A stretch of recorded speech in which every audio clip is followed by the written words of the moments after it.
Because consent matters, we just want to let you know that this podcast contains topics that may be triggering to some listeners.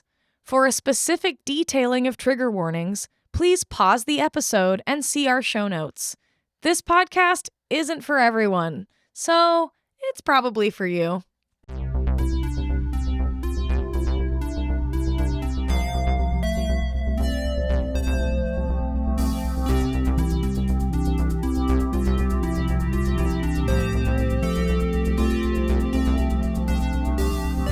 Hi, I'm Leandra. And I'm Anastasia.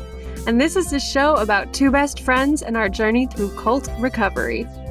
Join us as we gain perspective, discover our values, tell some stories, and deconstruct the fucked up belief system from whence we came. Sorry, Mom. Sorry, Jesus. We are happy to disappoint. Hello and welcome, disappointments. This week we have a particularly long episode for you because we couldn't part with any of the content. We loved it so much. Listen at 1.5 speed if you must, but it's a great time the whole way through because this week our guest is Mike White. Former TLW member and blowout, he is also the host of our sisterbrothermother podcast, Snapping Out of It. So let's get into it. Enjoy, everybody. If I'm scowling, it's not at you; it's at me trying to figure things out. Because I realize I don't have a kind face when I'm like trying to figure something. Thinking.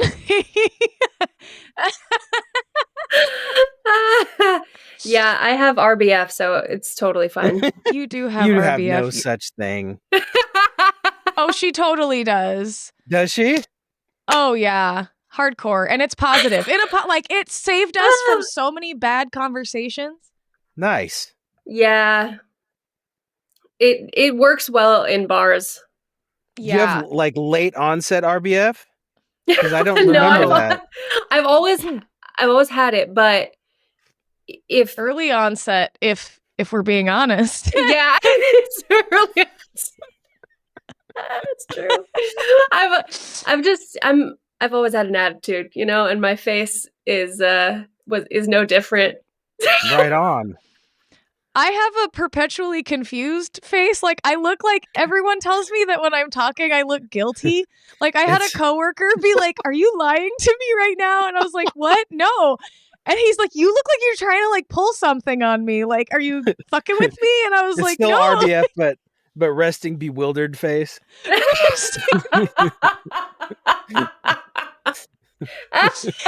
Literally. I have like a phobia. I feel like while I'm talking to people that I'm coming across as a liar, even when I'm saying what I'm saying is true, but I still feel like you think I'm lying. What am I doing? Do I look like a liar right now? I wonder if I come across as like some sort of like a liar, scam artist guy. I'm like, but I'm not doing anything. I'm just telling you what happened. I think this takes us exactly where we need to be. We all grew really up in a cult together. Hey! Yep. True. Like, that feeling is left over of just like, am I lying? Someone's upset at me? Like, did I not look in my heart enough? Yeah. Like, someone else is saying something that is the opposite of what I feel inside. Yeah. Who's lying? Yeah. Right. Is it me? Is it me, Lord? Yeah. Is it me? Sorry. Wow. 3 minutes in, triggering each other. I love it. Yeah. Hell yeah. Okay. Well, dude, it's so good to see you. Speaking of triggering, it's good to see you too. A lot of battle here tonight. We had a tornado. There was a tornado, and I didn't have a webcam on my new. That's battle right there. That's battle right there. God. Oh, it is. God, war on the word. Let me tell you. Fucking speaking of which, have we heard about these fucking kooks? The word of the herd is that these fucks be keeping fucking. Right. These fucks are out in Brazil being like, we're starting a beach church. We're starting a beach church. And like literally in the wake of like people who've like lost their entire lives and families and like family members. And they're just like, party in Brazil. Yeah, they're like, lawsuits over. Let's go make some more money and ruin some more lives. Can't wait. Yeah. These people haven't heard of us yet. So we can get right in there with thoughts? Unaware. Yeah, what are your thoughts? Oh, not surprised. Like, that just I was surprised there was as much like sort of self-control for as long as there was, but it wasn't really self-control. It was like legal. Dude, lawsuits. It was a lawsuit. Yeah. It was just the lawsuits. Yeah. But 100 fucking percent. Yeah, I mean, not surprised because of how much he was still doing even while he was under that much scrutiny, like with like donation tabs money? That like go and like, dude, I don't know. So no big surprise for me. Yeah. Just not surprised, just disappointed. Yeah. I guess they're also happy to disappoint, which like sucks, but people can make choices. So who knew? Yeah, but happy to get in to tell you that let me tell you how to think about this. You're not disappointed. You're actually just feeling. You're proud of us. Oh wow! Oh, you did. God. That was. Let me tell you how to think about that. Like a fire alarm went off in my head. Talking to you is already so fucking validating for very shit healing like already. Yeah.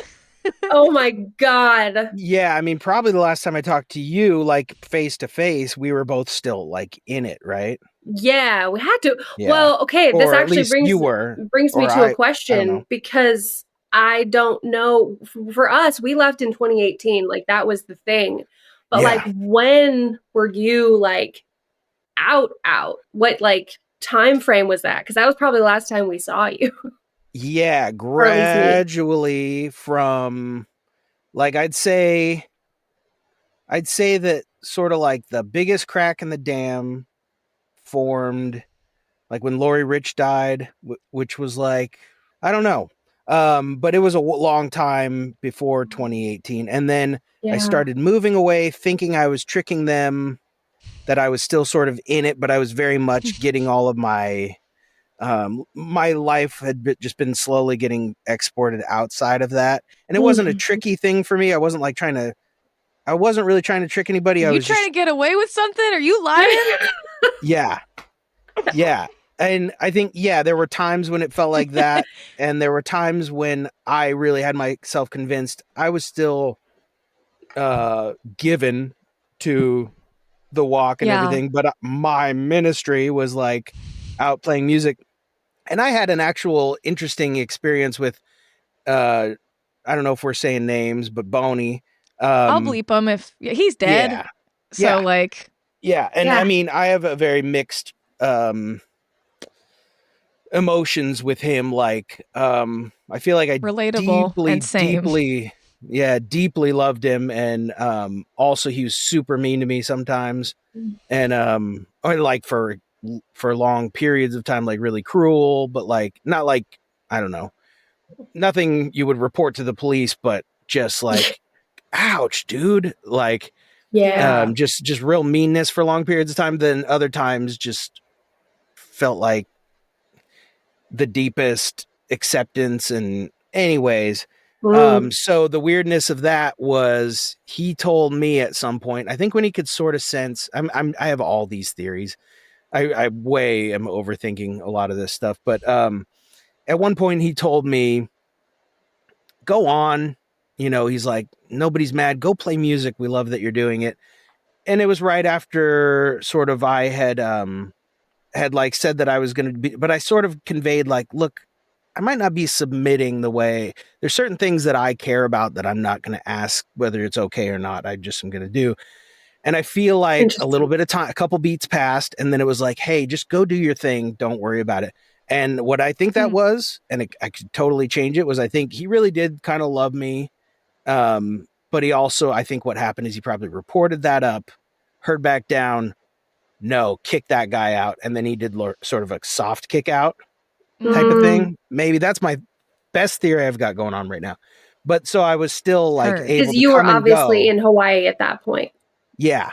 Okay. Yeah. And I was in Hawaii, and I don't think Boney wanted to say, out with you, you're excommunicated. I think he wanted to be able to check the box. Like, I did something about the dude that wasn't submitting.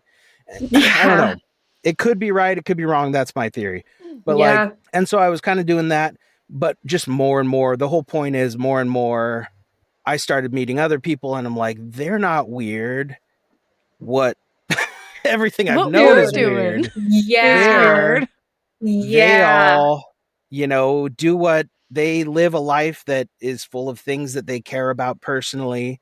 They're not like some conduit through which other people's cares and desires are traveling. They're like they have passions that are their own, and you're like, wow, these people seem well adjusted and incredibly fulfilled.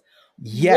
What's going on? You couldn't have nailed it better, because the two things I'm expecting of people in the world are unfulfilled and lost, right? And sure, everybody's a little unfulfilled and lost. Like that's what Buddhism's all about. Like there's nobody's totally satisfied, but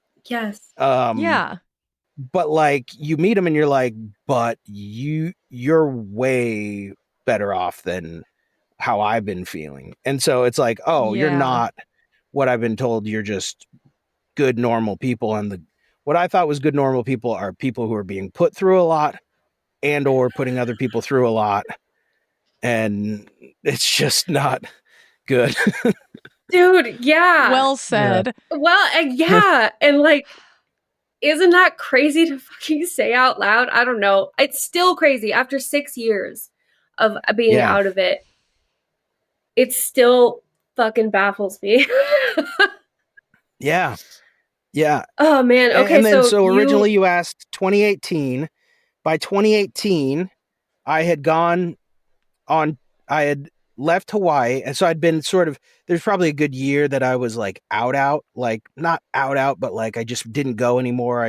I would talk to people, but they wouldn't even try to get me to come to things. And then I got like a music gig, and I got to travel a bunch. And so at that point, I was in between. I was coming home and living with my parents, and then and I think I rented for a while. I think I did. I know I did. With what I was thinking about was whether to say his name or not, but Clark. And my buddy lived there, and then he moved out, and I moved in there, and then I had to run in with Clark, and then I left, and then moved in with my parents, which they were happy to have me. I had wanted to give them a little, not like be in their world so much, but then and they were great, but I just felt like since I'm living with them, I should be trying to like do, and just so many people that I knew and loved where that's what everybody I was talking to was doing. I'm like, maybe I just sort of try to weave back in there a little bit, and that didn't work out so good. In what way? I don't know. I think elaborate. Expand on that.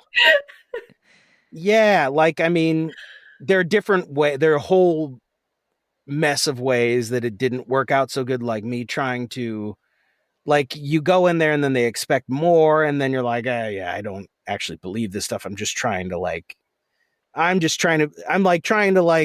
be culturally in line with you guys. Like at this point, I'm an atheist. I don't believe in any of this stuff. Yeah. But I'm like trying to go in there and like put my arms up and go like, oh, like I went to church like 2 times. God.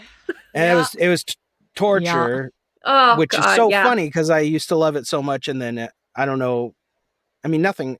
I was just like, because, let me know if I'm rambling too much.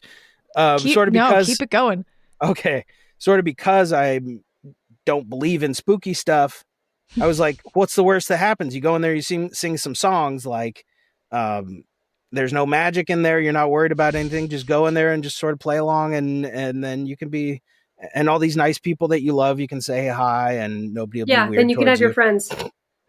Mm-hmm. Yep, exactly. And I think that probably is a pretty good, that nails probably pretty well what was happening inside me that I didn't realize, or I'm not just this Teflon whatever, but like, I think that was what I was realizing is like, I'm looking around and I'm like, I have to fake weird stuff to have access to everybody I've always known. And yeah. Yeah. I can so relate to that. Yeah, I imagine you can too, Leandra. It came later for me because I was so convinced that it had to be real because I was receiving real punishment. So I was like, it's real. Yeah. That part's real for sure. Yeah. And then like later I was like, I'm receiving real punishment and like no reward, like at all. And I'm like, I didn't. Okay. Yeah. Like, and then, like you mentioned with Boney, the way he'd like make you feel like the most accepted you've ever felt by anyone ever, and then be really cruel to you for long periods of time. And like the whole boy, thing. oh boy, if that ain't a pattern that is the cycle of abuse, that is how we were treated by everybody who we were supposed to like submit to and like or look up to or like all the people who made up the hierarchy of the whole situation. Like we just sorry, I started overthinking right there and I was like, just move on with the thought. We're talking about Boney and his like ups and downs and like that's how they hook you, that's how they sink you. But like, do you feel like the way he treated you, was that tied to the Jesus of it all for you? Like to the God of it all? Or did it always just feel like it was person to person? Like you said you were an atheist at a certain point.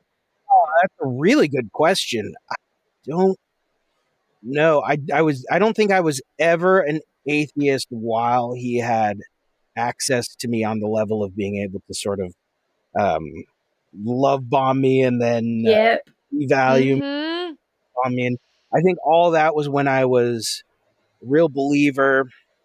I look back and wonder how much of it was like a real belief in God and how much of it was more like a belief in that this is everything.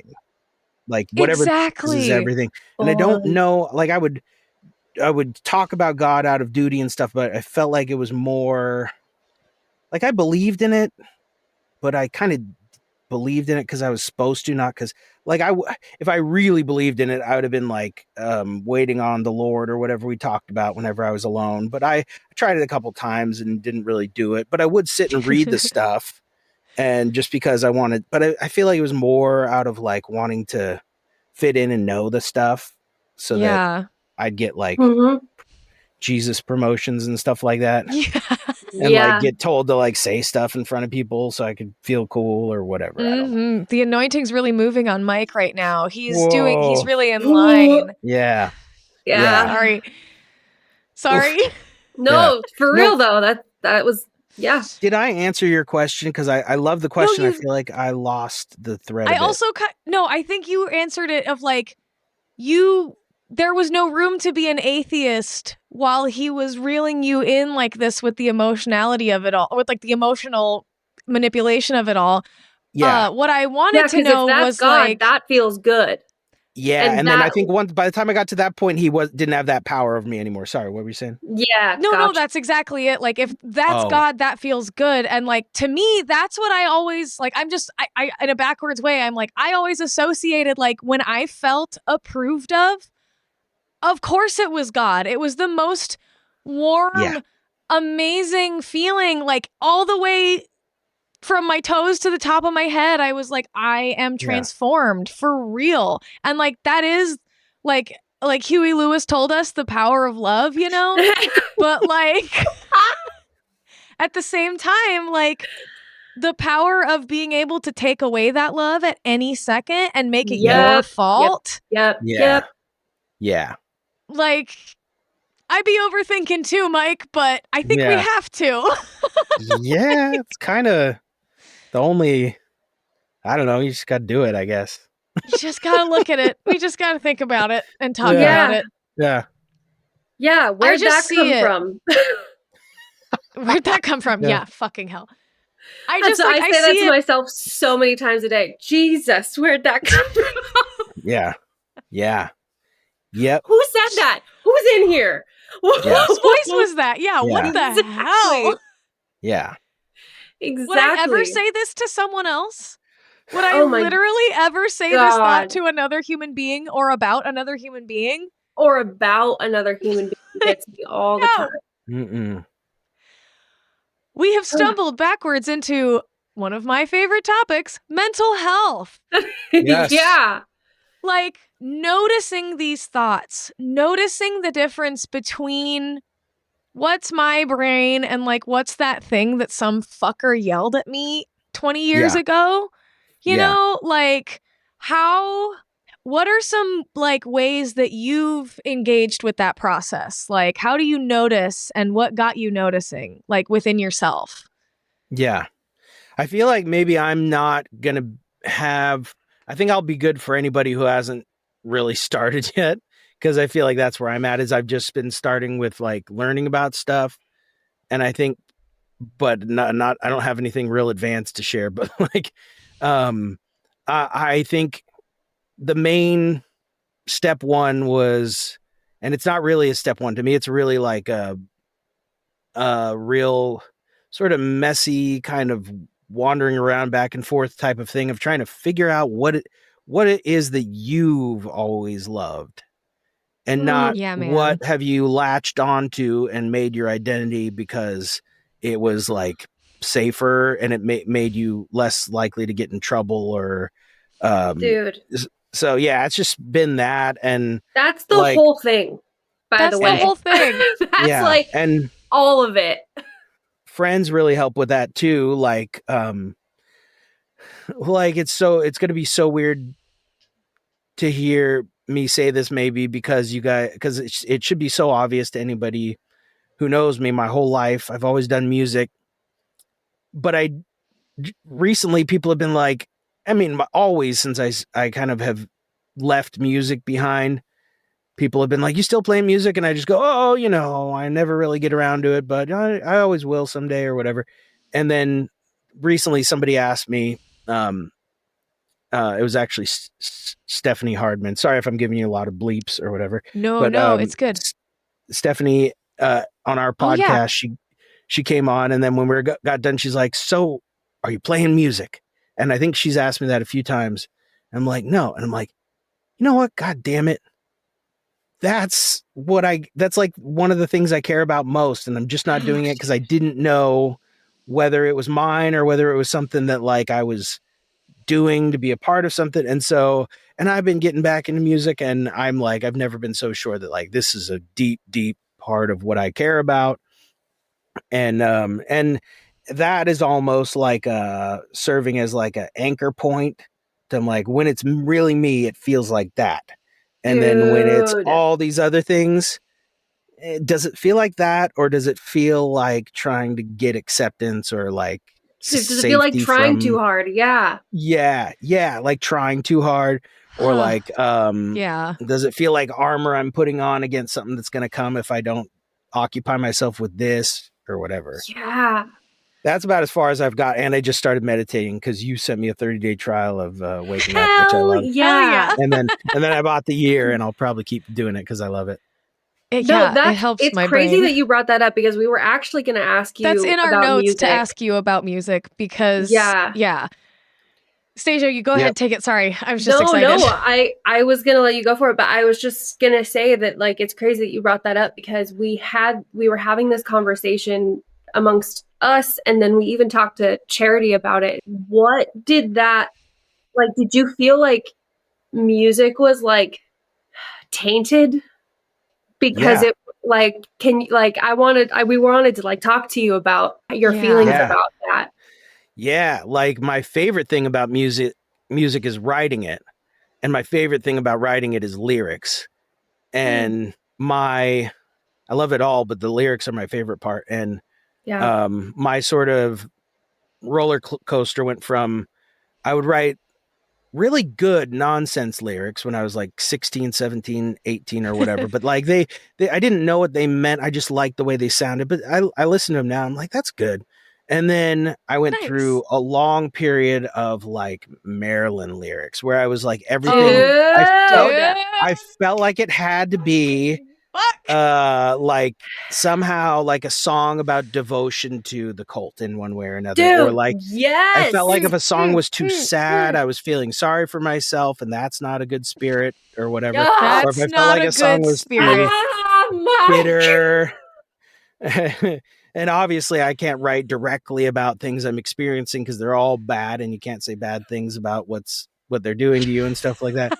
And so it took me, I had to move to a place where there was no churches with my wife and then now my family, so that I wouldn't feel that I wouldn't have to struggle with that. Hey, I know you don't come to church, but why don't you come to the barbecue? And like the closest, we made sure wherever we we're going to move, the closest one would be like 4 hours away. So it's just a little farther than somebody can ask you to come to a barbecue. And so they don't even bother, which come worked to perfectly. A work barbecue. Yeah. Yeah. Yeah. A work day and we might throw a sandwich at you. Yeah. Yeah. And then ask you when you'll be back and why you aren't dedicated enough to stay like everybody else is. But because I live 4 hours away. And because it's bullshit. Because it's bullshit. Exactly. But indeed. But so I felt like it took a long time of being away, having my beliefs completely different. Like it didn't take long to change my beliefs. It took me a long time to have the self that can now write songs from this new place, and I feel like that's pretty new that I'm able to even do that. And now they're coming out and it's great. They're coming out of me. I don't mean coming out like on a platform, but I'll let you know if I ever do.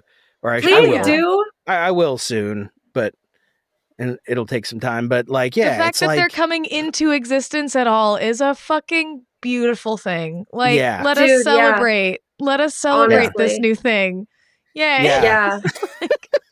Truly though, because like I'm not there yet. It's bullshit that it was. Same, and We're it's bullshit that it was like. Fucked with so much, like our creativity and our passion, and the one thing we love so fucking much that is like actually the thing that we felt that was God the whole time. At least for me, I was like, oh, the two things that I love are going there for the people and going there for the music, aka worship. So I'm like, okay, so like then I'm gonna then that's it. Then like if that's all I can get, then thank God I at least have that, because I've loved it forever. And then on the other side of it, it's like, like how do I even look at music in the face? Yeah. You said like, the Maryland devotional songs, and I just lost my marbles fell out for a second. Like 100%. I've got all these good songs that like that I felt like I knew it was gross at the time, and I wasn't self-aware about a lot of stuff, but I felt like I felt this that I needed to, for some reason. Nobody directly sat me down and told me you have to write songs about like devotion to the church and stuff like that. No, but Boney did it. Yeah, I think I was emulating him. Yeah, I think that was it. Yeah. The more I think about it, that's big Boney energy. Unfortunately.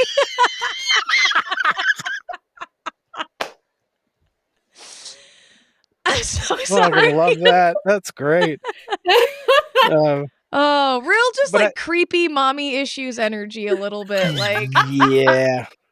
Unfortunately. Yeah, and I feel like I wrote all these good songs that I won't touch with a 10-foot. I think I could go back and rewrite the lyrics, but they're so gross to me now. I'm like, those are just dead forever. It's dead. It's just dead forever. Exactly. I have the same problemo. Yeah. What is your experience of it? Oh no, just literally that of like I was working in the booth and it was all about like Uncle Clicky was out of the picture. Uncle Clicky, okay. Because third divorce, fourth wedding, one of those situations. And it was 2008. Yeah. And like I was in the booth and I had I had taught myself guitar and I'd been like playing piano for kind of my whole life. And I have a whole thing with my piano teacher who was also part of the cult and like hit the shit out of me. And like with hands? Same. Oh yeah, Gene Coon's hands, rulers. She was fucking. Gene Coon's was brutal. She was one of Uncle Clicky's old ladies. Yeah, I got a few lessons from her, but I never got a beating yet. Or I remember the smell of her house. Me too. Sometimes in the middle of the day, please stop. I'll get like a PTSD flashback, like Vietnam vet level. Like I smell cabbage. You say you smell her house, and then I hear her dentures. So. Oh yeah.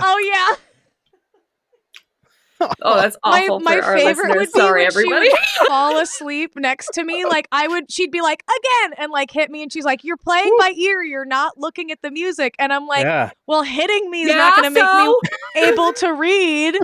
So like, I'm 5, like, and she's just like, and then she'd like doze off, and I just like hit one note for as long as I could while she just took a little nap.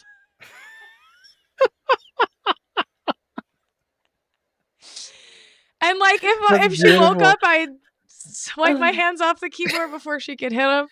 But no, anyway, so I had been like in 2008, I had like just learned how to play guitar and I like taught myself, and my mom is like a classical guitarist, and like I was hanging out at the studio at TLW because for the first time it's not around, I'm allowed in the studio. Yeah.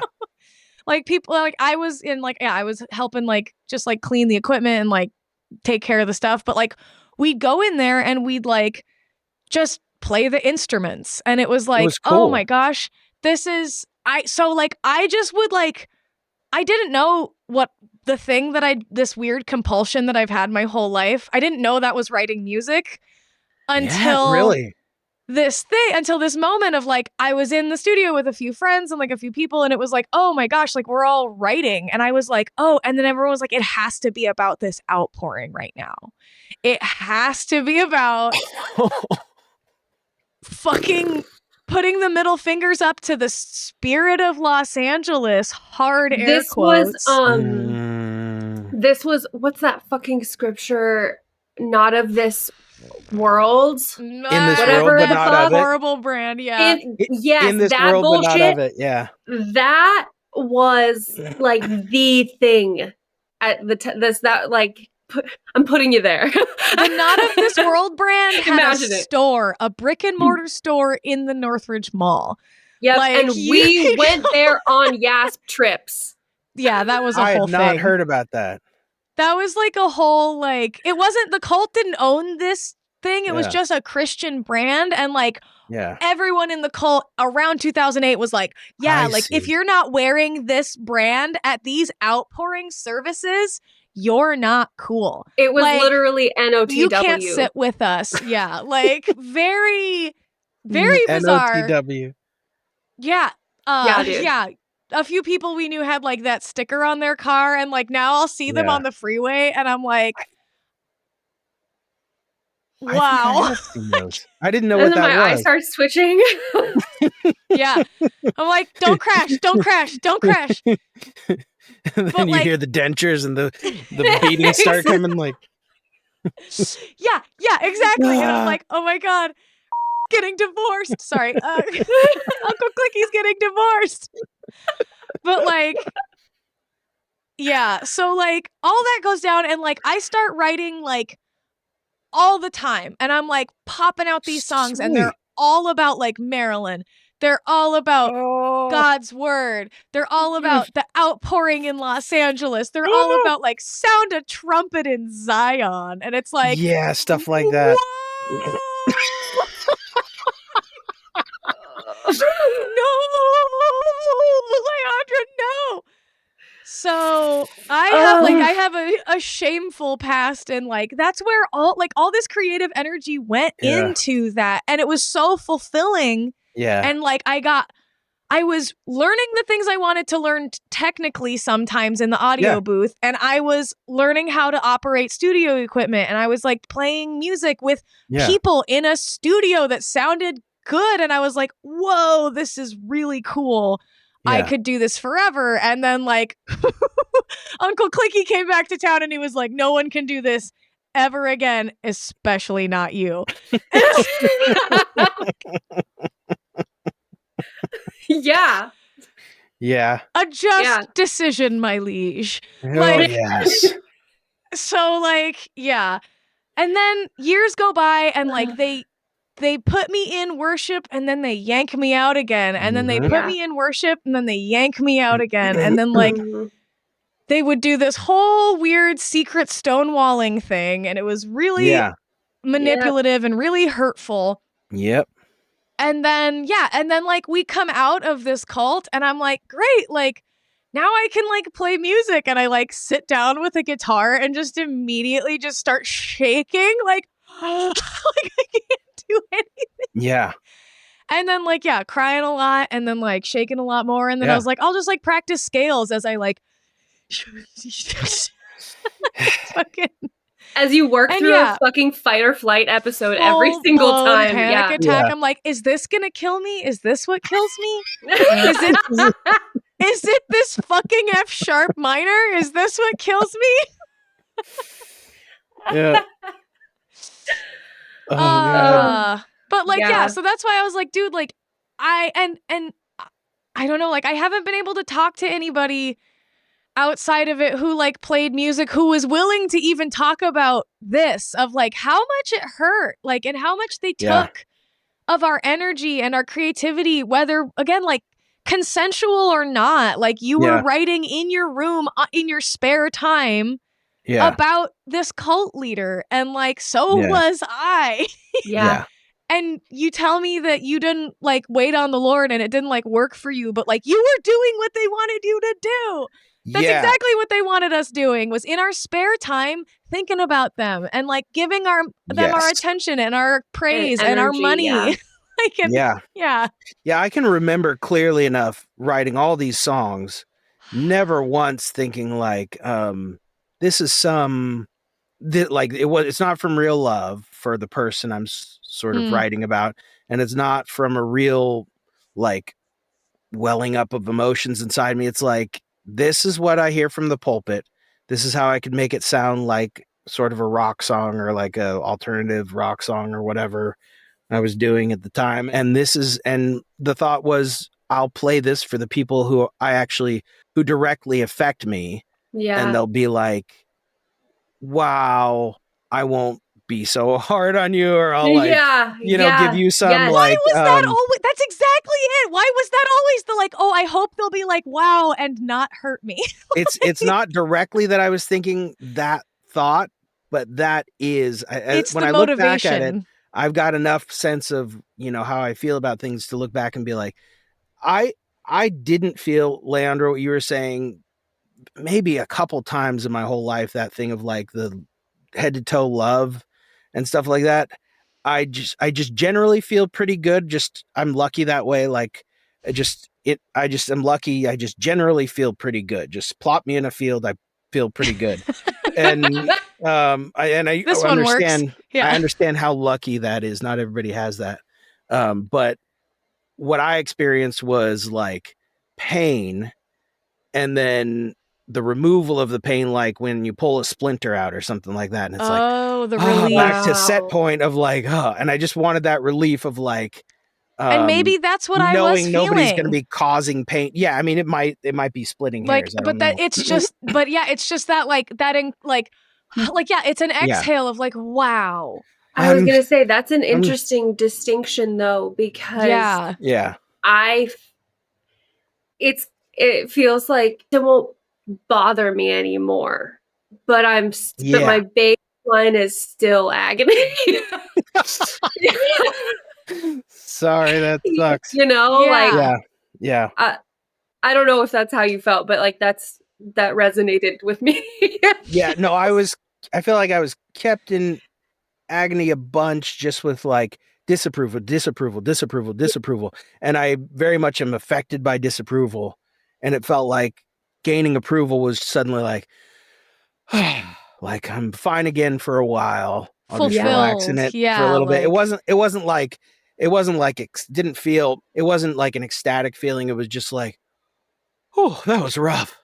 Let me take a breather for a while, before we have to go back in there and start getting disapproved of again. But this will buy me some time or whatever. Yeah. Yeah, that makes sense.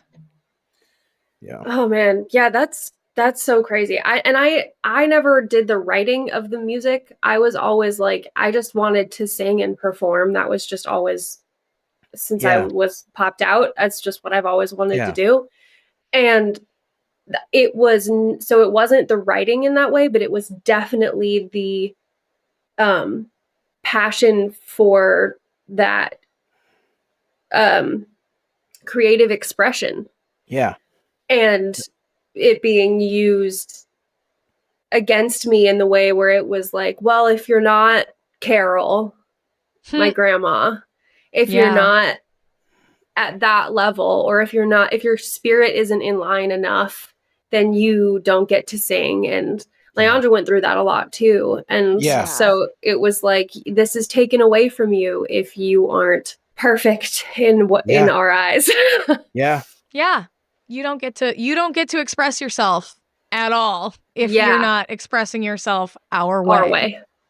Yeah. Do you ever get the feeling that it was like, there's this one guy I check out sometimes that he talks about like, sort of like emotional abuse, about how it's less about, like everybody talks about love bombing. We're all familiar with that term. And then, like the opposite of that is what, like devaluing or whatever. But like he says, and he's not like, I don't hang on every word he says, but he said this one thing and I really liked it. But like, it's more about love leveraging. So if you, whatever it is that you love the most, emotionally abusive people, in order to get that hold on you or whatever it is they want, they'll just find out what you love and leverage it against you. So you might be able to have this if you get this. And it's like, I mean, I'm a dad. Every parent has temptations to be like, if you don't listen to me, I got to take away one of your toys or something like that. I try not to do that, but like that instinct's there. It's just human. But like, whether it's the position they're in or that's just how they are, real abusive, emotionally abusive people will find out what you love and then figure out how to put themselves as the admission ticket collector for it. And they tell you what the price is. And they just say it's like, and so. Dad, is that you? Sorry. Seriously. But like, Anastasia, when you say they would like not let you sing because you weren't whatever enough, and Leandra, when you said like anytime if they find out there's something that you're really in love with doing, then they go, okay, you don't get to do that anymore unless, and then whatever the unless is, I'm sure whatever it was for you, it's tailored to each situation or whatever, but it's always like, what can I get out of to a healthy person? You're like, somebody loves something. How can I encourage them to do that? And if their reaction to that is, oh, you really love something, how can I leverage that to my benefit? Yeah. And it's such a weird thing. You would never think to do that. You would never think like one person's love of this thing that has nothing to do with me. How can I make that their love of that thing pay dividends to me? Well, it's fucked up, but Cult leaders are pretty good at that. Like they take dividends on everything. Yeah. You said something and I want to come back to it. You were like, you're not allowed to do this thing that you really love, or you're not allowed to participate in this or give to this or engage with this or speak to this person or whatever, unless, and like fill in the blank, but like they left it blank on purpose. The unless was never answered, because then they had us all running up to them being like, unless, because that's their blank check. Unless this? Is this it? Oh, no. Okay. No, you're shit. so right. Okay, is it this? Do you want my AirPods? Like, oh shit. Okay, no. I got this cool little magnifying glass from my grandma. Is that enough? Like, and they'd all, and literally car. Like, you'd just be like, they'd be like, yeah. I don't know. And can I tell you an observation? And I want to know if it resonates with you guys, because like I think that's why people think we're liars. Yeah. Because we overqualify everything, and you're like, does this work? Does this work? Does this work? Does this work? What works for you? What works for you? That's a good point. Yeah. That's a really good fucking point, Stasia. Fuck. Yeah. That kind of blew my mind. Yeah. I'm just like, yeah. I since we've been talking about this, I've been like chewing on that thought, because I'm like, oh, like there's the fucking answer, because we had to come up with everything. We had to come up with the answer that they knew, but we didn't. Yeah. And is it this? Is it this? Is it this? Is it this? Yeah. Dude, and the like mystique that they presented with their like facade of like, who has all the answers? And like, it's Marilyn being like, I do. And like, and everyone's like, okay, well, here's this really specific question that you're super not qualified to answer. And she's like, oh, what was that? Would you like some word salad? Would you like some of the worst advice you've ever gotten, or actually probably sexual verbal harassment? Like, because like she was always talking about girls' bodies. She was always talking about fucking, like, anyway, just like the worst person you could possibly have giving you advice for things that like people were genuinely so earnest and like, here is this specific thing. You told me to give you this, so I'm giving you this information. I cannot make a decision without you. And if you think I can, you're not listening to yourself. Yeah. That's like, wild. I just hear the like, I'm just thinking about the depositions of like, oh yeah, like when they were like, yeah, like, so like you didn't have people submitting their every decision in your life. And like Gary's like, we never encouraged them to do that. I'm like, I'm pretty sure I wrote like 5,000 blog entries saying that you did. Yeah. It makes me sweat so much. Oh, I'm like, oh, does he know what perjury is? Because he's doing it. Because that's what that is. Like, like, I mean, casually, this is comedy. We're entertainers. Yeah. So, like, don't. God. And then I always wonder, do you think that's just like, do you think it's like this thing where their reality that they are willing to accept changes all the time? And he's really looking back and thinking like, no, it was just this like... he's like, I genuinely don't remember because I'm a fucking psychopath. Yeah. Because I never gave a shit. Because I never gave a shit. Yeah. Is it that delusional thing where it's always like their reality is always morphing?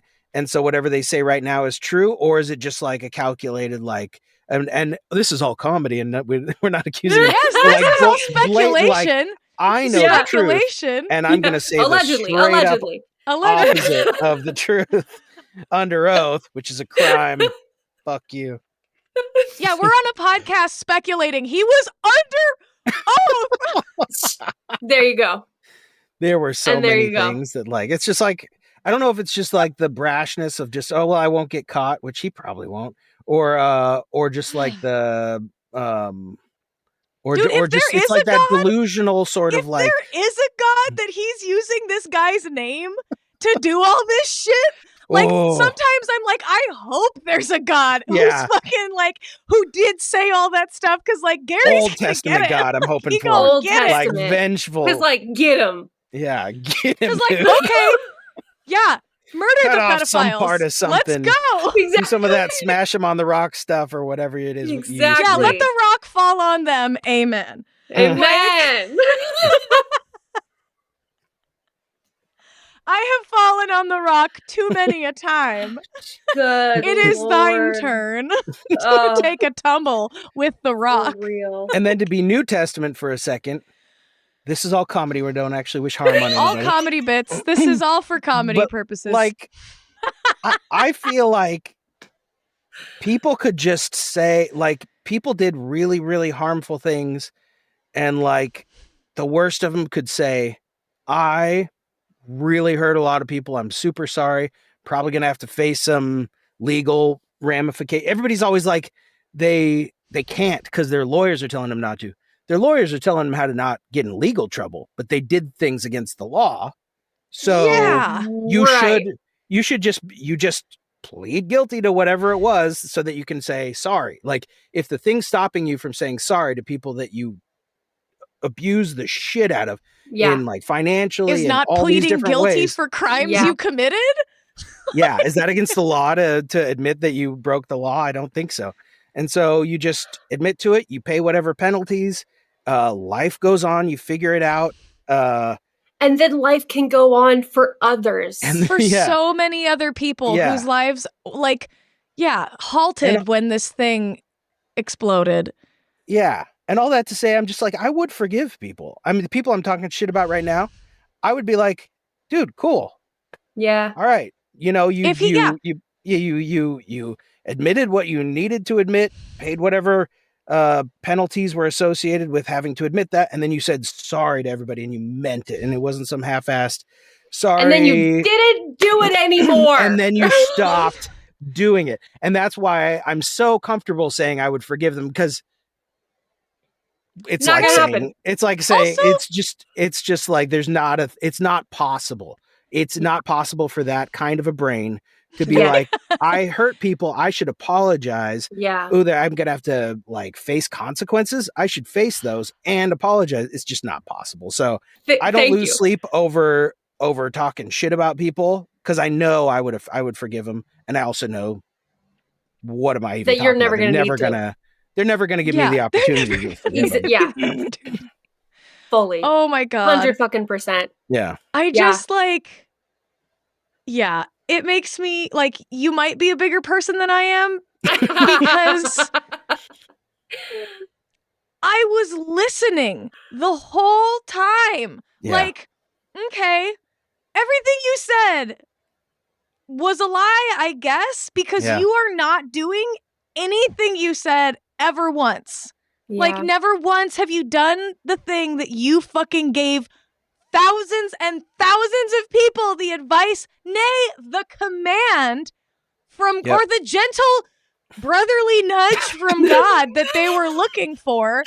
Brotherly nudge I is don't wrong. fucking know what he perceives himself to have been doing that whole time. Like, you know, like, I was like, I was listening. I was believing it. I was like eating it. And I was like, okay, like, if this is this, then you behave this way. And he's out here like, so, okay, call yourself whatever you want, but you're not a fucking Christian. You're not a fucking man of God. You're not a fucking prophet. You're a fucking huckster. Like, you are P.T. Barnum, but creepier and less entertaining. Like, bro. Yeah. Get out of town with that shit. Get out of here with that shit. If you apologize and if you stop, like, maybe some forgiveness. But like, that just means you have to fucking stop. Yeah. Absolutely. You don't be like, oh, sorry, I ran over this school with my car and I'm gonna do it again. Oh, no, I can't apologize to the parents of children that I smashed. Horribly maimed. Because my lawyer's like, if I do that, then I'm admitting to it. Then it's admitting guilt. And it was definitely my car. Can't do that. And my foot. I didn't mean to drive this vehicle filled with hundreds of people off a cliff. Sorry, but I can't apologize for that. Sorry, I gotta go. Have you seen that? That what is? I think you should leave. Sketch comedy show. Tim Robinson and the one. I think it was the first episode where he drives like the Wienermobile into the store. Shop. Yeah. I gotta rewatch that one with like Larry Hardcakes in mind. And the guy who's driving like runs into the store and he's like, "Who did this? Whoa, this is insane! Who could have done this?" And he's in a hot dog suit, and it's a hot dog car like crashed into the road. It's that. It's exactly that. We gotta find whoever did this. Maybe give him we gotta find whoever did this. Oh my God. Oh man. Oh, classic. Oh wow, beautiful. Yeah. This is being wonderful. It really is. I was gonna question. Oh yeah, go ahead, Stasia. So no, I'm glad you have another question. Okay, a question, and then we'll get to your story that you queued us up for, which is we're gonna tease it now. You'll hear it in a few seconds, everybody. Tease it because I don't remember what it was. I knew that face was on. Remember? Head pastor's drum kit and your truck. Yeah, okay, good. Yes. So, okay, but before we get there, my question is, so like, it's a little bit of two questions. Firstly, first part is, what red flags do you recognize now that you were taught to ignore previously? And we've kind of been talking about it this whole time, but like, I want to know what your brain thinks when I ask you that. Yeah. To me, and this, I feel like all of the like red flag way of looking at things can have faults because we all do things every day as good people that can look like red flags sometimes. Fully. Yeah. And you can get too like self-protective to where you're treating people who are just being people as like doing bad stuff. And I definitely been guilty of that. And I definitely try hard not to overdo it. But I will say that any sort of like I know that I'm a very devoted and like any friends, anybody I'm close to, I'm very devoted and loving and open and sharing and stuff like that. But anytime anybody's sort of like you don't love me enough, otherwise you would.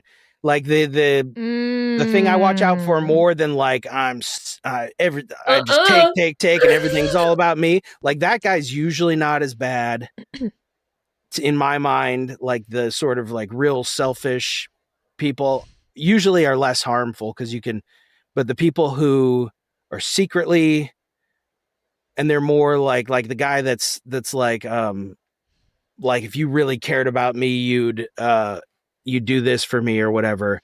That type of thing where it's like you're not a good enough person because I'm feeling some lack of something that I want. I used to just control me like a robot, and now I'm very leery of anybody blaming me for their feelings and saying you're not a good enough person because I want something and I don't have it or whatever. Wow. Yeah. That's incredible. Dude. What do you think? Oh Very my God, important.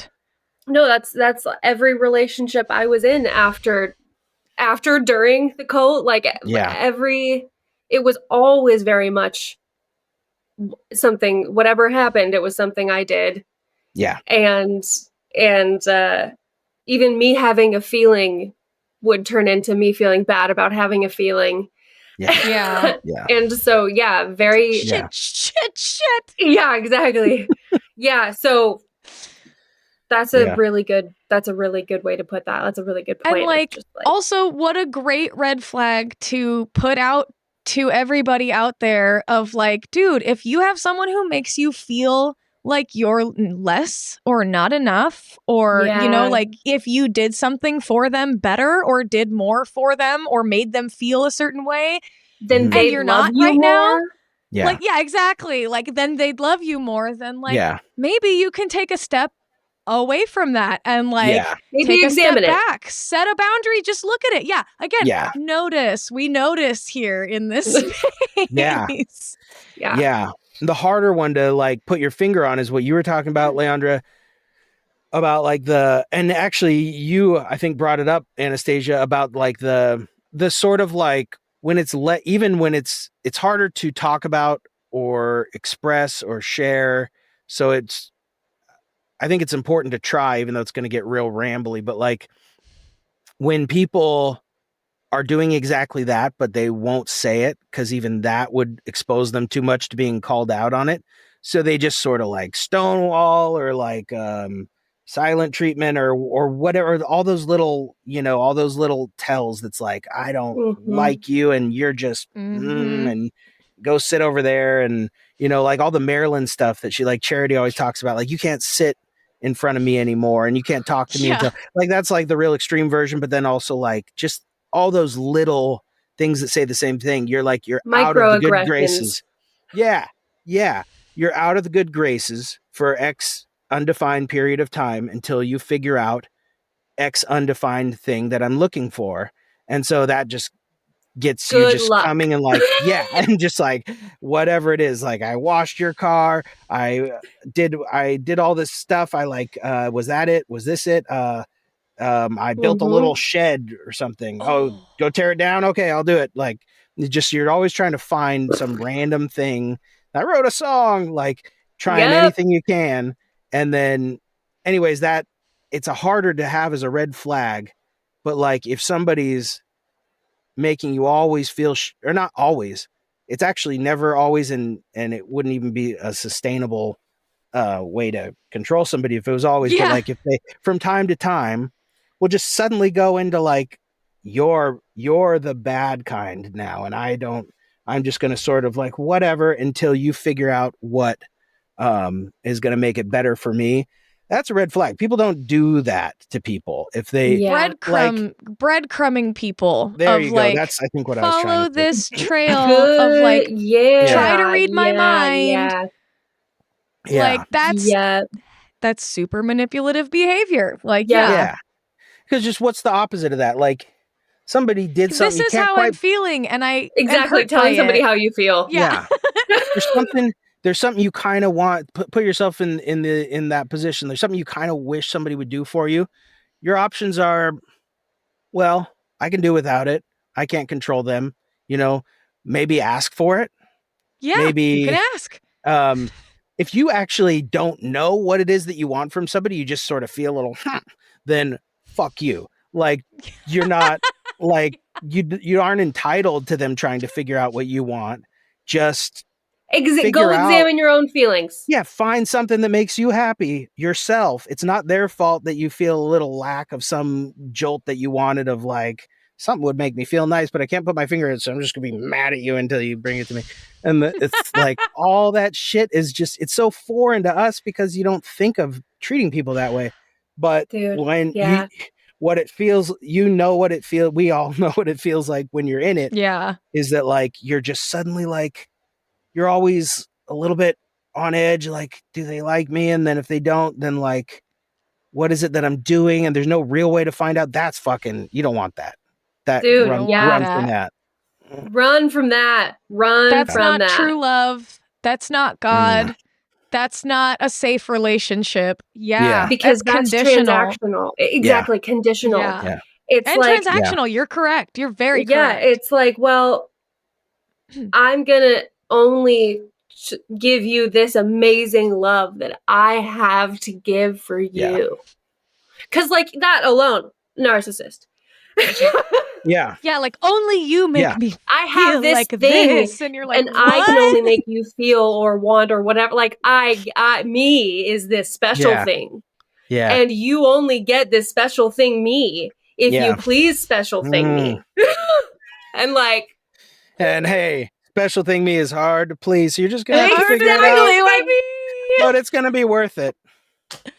For me, not for you. Exactly. Asterisks for me, not you. Yeah.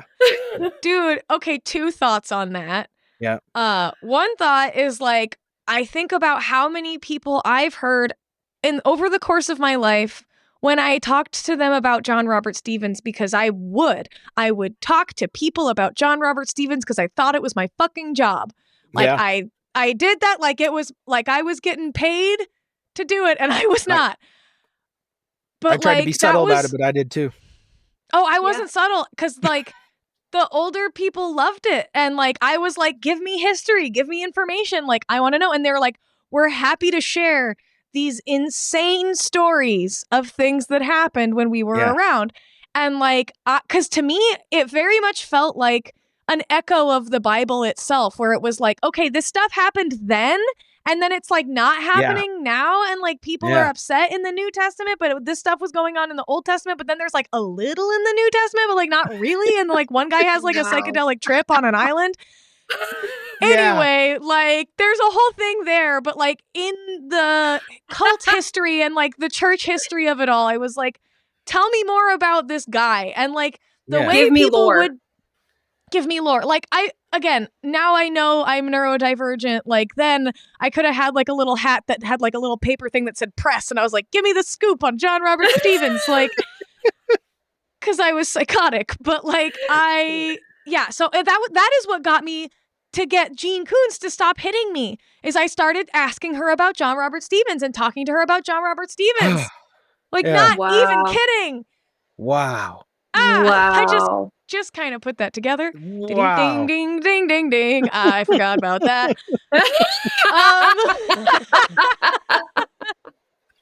Oh my God. Trying to get to the point and like give you all this information that at the same time. Repressed previously. Surprise! A new memory unlocked. Jesus. New memories just dropped, guys.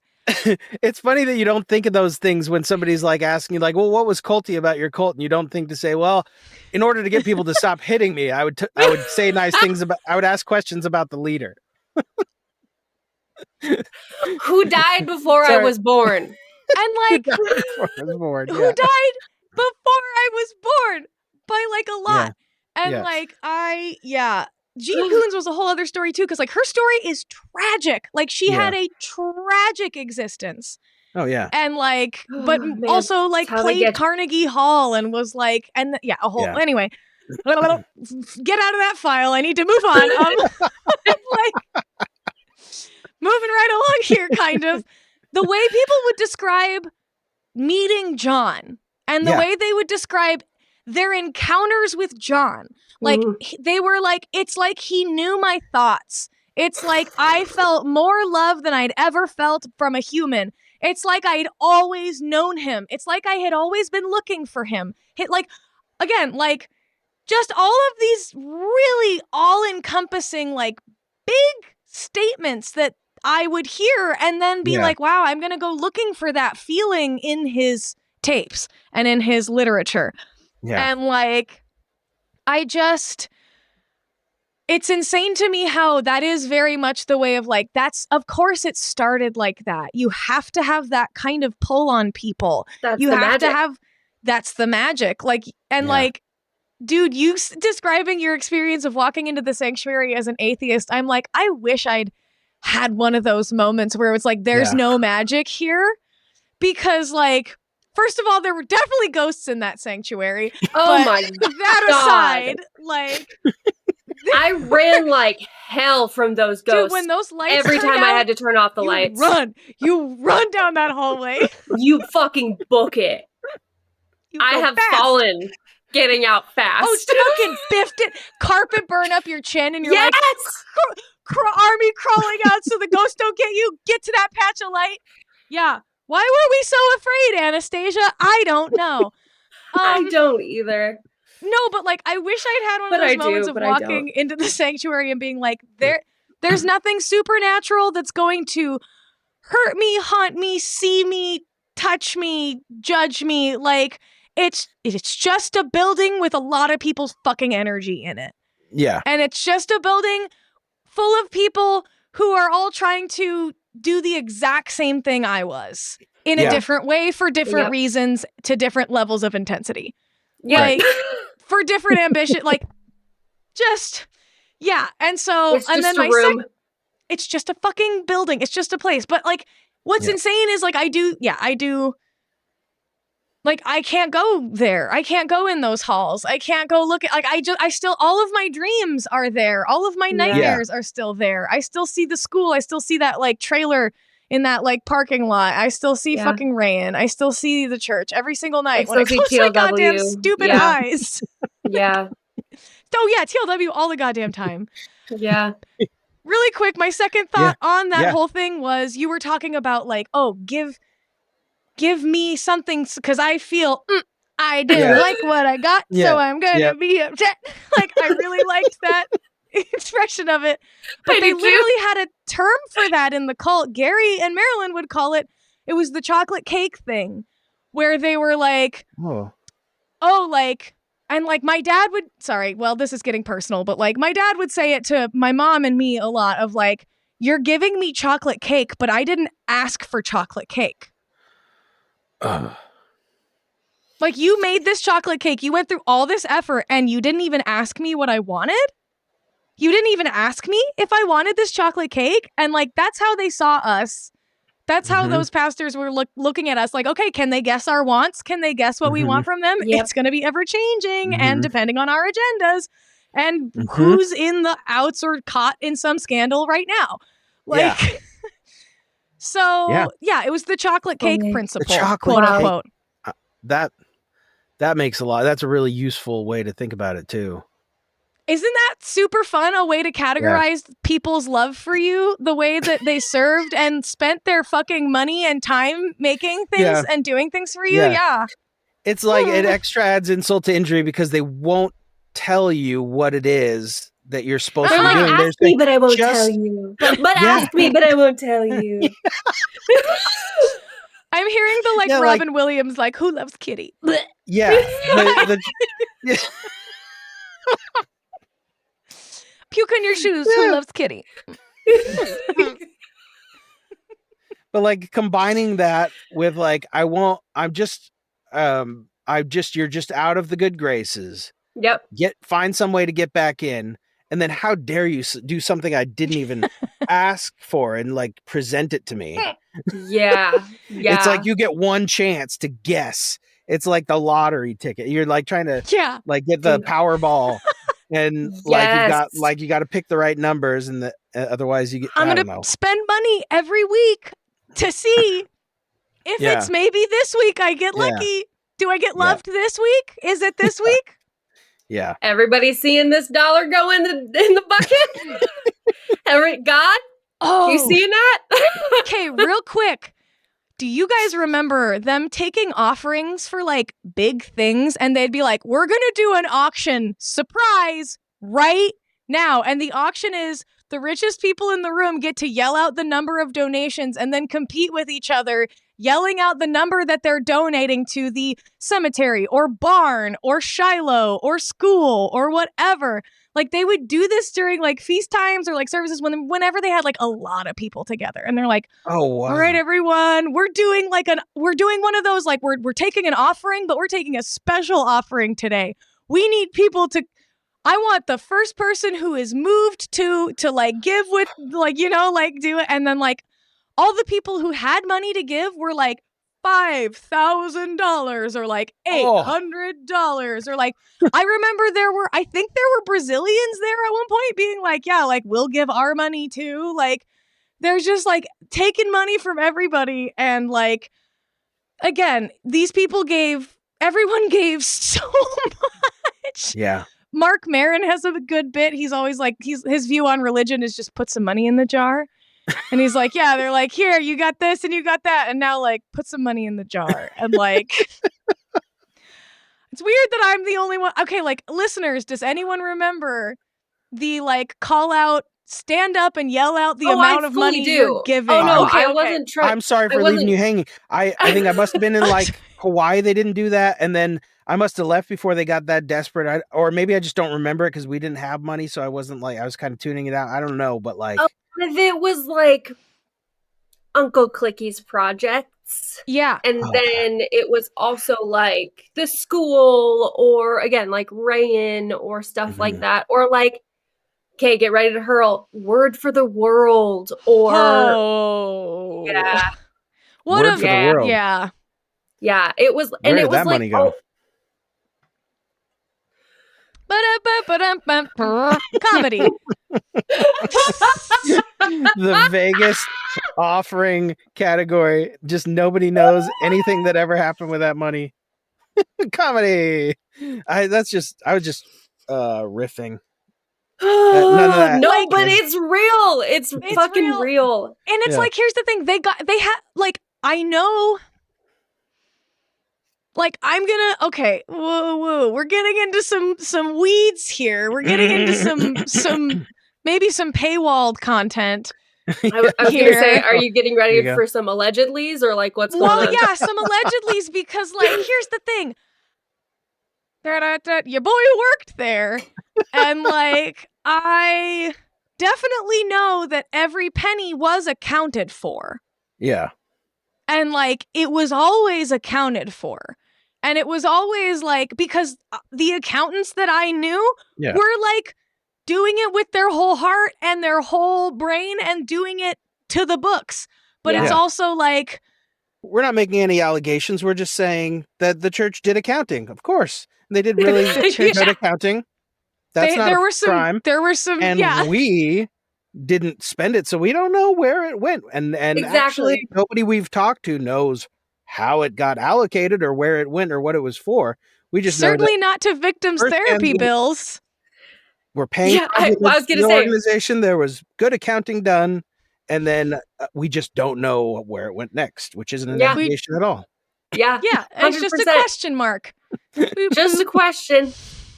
The word for the world was very well funded and very well accounted, and somebody knows exactly what was done with it, and we're not those people. Yeah, and it's not us. And it's not us. Mm-hmm. Okay, so we've come to story time. What's that thing with the truck? Yeah, tell us about the drum kit and your truck. Let's stop talking about the money. The incident. Yeah, let's talk about the accident. Well, allegedly, I allegedly. This was like this was a small crack that I realized formed it at one point, and it was one of those early ones where you just kind of realize the people that you think are magic aren't actually magic. And because it feels like a good one. I had a lot of experiences where I'd be so scared of any little mistake because I'd get in big trouble if I like didn't clean something right or forgot something. Hope they wouldn't notice. They always notice. Didn't clean something right. Hit me right in the gonads. Like, sorry about that. Yeah. Didn't pack the right lunches or forgot something. That was a big one. I would go do all the shopping for like our construction crew at Costco, and I'd plan the meals and make the meals and stuff like that. But then my God. And then I would like forget something that somebody who mattered really wanted, and then it'd be like you get back, you'd be like, I'll go back for it, and they're like, no, there's no time now. It's you just too have late. to like You've live already in the shame of it forever now. And then the day will come when I'm supposed to eat it, and I'll just be glaring at you. But like, let you fix this? Never. I am getting way too much out of your guilt right now. The guilt is way more valuable to me than way more useful letting to you me. Fix it. Yeah. The thing didn't matter as much as getting to hold this over you. But and then but like I would always get, my experience was I would always get caught. It's like it felt like they were magic. Like I'd never get away with anything. And then one day I was driving Boney's. He asked me to transport his electronic drum set from the sanctuary to his house. And so I did. I forgot to tighten the strap down in the back of my truck. I go to turn out of the property onto the highway, and it just falls out and just lands on the street. I've never been so terrified in my entire life. I'm like, it's over. And then I don't know what it means that it's over. I'm gonna die. Everything is over. There's no recovering from this. I'm just getting chucked into a boat and sent out to sea or something. I don't know what's going to happen, but it's over. And They're then gonna throw me in the crater. Yeah, and I just put there's like people honking at me. I just put the truck in park and picked the drum set back up and put it back in and tied it down. And when I got there, luckily nobody was there. I was sure everybody was going to be there with arms folded, like they knew psychically what happened. And then I like scrubbed off some dirt, and there was a couple little scuffs, and this is the first time anybody's ever found out about it. Oh I never told anybody about it. This was like 20 years ago, exclusive reveal on Yeah. Happy to Disappoint. Yeah. This was probably 20 years ago. And I was sure he was going to notice one of those little dings or something like that. And it was going to be, and because it didn't feel like anything. It didn't feel like a mistake that I made. It felt like I was evil for letting these, like I was the steward of these drums. And then now the fact that they fell out means that my spirit wasn't in the right place and I'm like evil. And so, and then I like got him back in, didn't get caught. And then I was like, oh, I don't know if I'm evil or not, but apparently you can get away with being like deeply evil or something because nobody ever found out. And then, eventually I figured out, no, it wasn't evil. Like once the like adrenaline wore off and like I realized I don't think anybody, like he's already sat down and played at him and he didn't notice the little dings and stuff. I don't think anything bad is going to happen. I'm like, maybe this all isn't magic. It was like one of the first times I ever felt like maybe this isn't all magical and everybody can read your mind. Like I have a big problem. Wild. Why? I mean, like I want to hear what you relate to about it. Well, just the crack, like that being like the first little crack of like, and like the fact that you held on to it and like didn't even say like. That you didn't say anything is mind-blowing to me because I would have self-reported immediately. I thought it was over if I did. I didn't know what over meant, but I thought like this is too big of like it's such a precious thing and this is like my whole ministry and like music and stuff like that. Like I dropped the drums. What's my ministry now? I thought it was a sign or something that like I'm just so bad and so rotten down to the core that like, and I put it back in and then like, but like, have you ever had do you remember any experiences like that where suddenly you're like, they can't read my, or did you feel like people could read your mind? I definitely did. My elder did. People like, my dad would like tell me, he's like, you can't hide anything from me. Yeah. And then like, again, we're back. Okay, we're full circle to we're not liars. Yeah. Yeah. Yeah. Yeah. Back full circle to we're not liars, but we're worried that people think we are. Because I had to tell on myself. I had to tell everything because I don't know, like, I have a thought on like, you got away with it because there were no witnesses to your drum dropping crime. Yeah. And like, I thought I couldn't get away with shit because there were always people reporting to a pastor or my dad. Yeah. Yeah. There was always someone who was going to out me. There was never a time that I didn't like the couple times that I was unsupervised, I drank whole milk, ate like sugar cereal and watched Cats. Like it was terrifying. Like, oh my God, I thought feels like a big deal. Right? Like, I was like 7 years old or 8 years old and I was like, I haven't been swallowed up for watching this evil production. Yeah. Yeah. It has nothing to do with the Bible. Yeah. Yeah, I was a lot more like you, Mike, because the only person I did think could maybe see and know everything actually was her dad. Because oh wow. Yeah, I didn't think that about my parents. Sorry. Yeah, I didn't think that about I didn't think that about my parents. My parents were actually, I should say, I have I have things that I could say that I wish were or even are now different, but I love my parents. If my childhood was just my parents without all that stuff, I wouldn't have a single complaint. They loved me. You probably would have had a great time. Yeah. yeah, they've always been so kind and understanding, and I've just always felt loved by them. So I love yeah, them so much. yeah. There's things that I'm bummed out about, but I love them so much, and they always treated me so good. So I none of that like real emotional abuse stuff. Like I would go home and it wasn't there. Yeah. So yeah. That's interesting. Like that is also night and day from my experience. Like yes, everything was about the word. Everything was about John. Everything was about God. Everything was about the like the Bible and then Gary and Marilyn and also. And like like the big three. Yeah.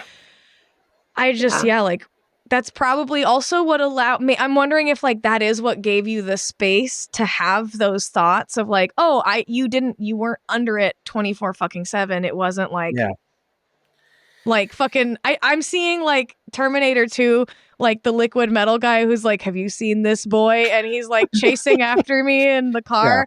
Like I could not escape the doctrine or the belief system or the teachings, and like you had normal family at home, and so like I don't know, I just wonder how much like time I could have saved in my life if I had known or had the option to be in a different, like hearing different perspectives and in a different mindset, in a different space. I wish you had that. I'm glad you're having some of that now. It's us here now. Yeah, it is us here now. But like, I just think about like, I was having flashbacks to like some things I've heard from people in places at times. Just being like, yeah, like it wasn't like, I don't know, like it's all fine. Like it was not that bad, or like it's terrible that it happened to people, but like there was nothing wrong with the doctrine. And I'm like, I would live to the doctrine 24/7 and I'm fucked up. Yeah. The doctrine's the doctrine's like the main thing that was wrong, because it was crafted to be a tool for people who wanted to use it a certain way. So it's like the bad people and the bad doctrine, and the rest was just great. It was like a bunch of cool people. Like you were talking about learning about, like I learned a ton of cool stuff like about music and construction, and it's all linked and fucked up and like mished up in there though. Yeah. Oh, these bastards. It's true. Man, that's it's such a bummer, but it's also like really I love that we're being able to talk about it. Yeah. And, for real. And compare notes, because I really resonate with a lot of the things that you're saying, Mike, and like Leandra had a different experience. Like we grew up side by side, but we had totally different experices, like different things going on. Yeah, different kinds of abuse. It's like, but like I like grew up at TLW, like Leandra did too, and like we were there all the time, and so hearing like she said, like hearing you being able to like go home and like have a little bit of like space to think your own thoughts for a second. Yeah. And even though they had you writing Marilyn songs. And that I fixed that for myself by joining the Boney crew. Then that all changed. So that was about till 18, and then everything. Okay. But sorry, I didn't mean to interrupt. No, that I was going to ask because because something kept you. Because even though you had that little splinter, you still stayed. Mm-hmm. And I had a million of those, because I had this, I had more of a life outside of it than Leandra did after high school. Not during high school, but not during my entire like time before that, not childhood. But like after that, I kind of started to get out into the world. And like you were mentioning, like these people aren't totally fucked. Like these people aren't miserable, and they seem, like they don't seem lost. And I kind of started getting that perspective, but then somebody would disappoint me, and then I would attach to a narcissist. Yeah. Or I would, whatever the case was, and then they would hurt me. And where else did I have to go? Who always loves me? The flying monkeys over at the Living Word. And so it's just like, and then that's how they get you. And then you're sucked right back in there. Yeah. And so the cracks kind of fill themselves in because you're like, I can't look at that. Otherwise, I have to relinquish my whole lifestyle and life and existence because I don't even understand really anything outside of it clearly enough to sustain a life outside of it, because I keep getting fucked up by other people too. So I don't know. Like, yeah. Yeah. It's interesting. I think sorry. No, that's it. I was going to say, I think, it is interesting. And like, Stasia, thank you for like, I love hearing when you share your experience too. And I'm like, you have related to both of our guests on certain things where I'm like, that's so foreign to me. Like, it's very, I'm like, oh, I'm so glad you're here. I'm so glad you're here. Because I'm like, nuh-uh. Like, I had a question. Go ahead. Sorry. I think it should be quick. I was curious because Charlie and I, that's the whole reason we started doing that, because our podcast, because we had a talk, and it wasn't that long ago, where we first realized. When did you guys first realize you were growing up like close together? Theoretically, you'd be experiencing all the same things, but you had totally different sort of cults you were in a way. Like, I mean, obviously there's similarities. We learned that pretty early.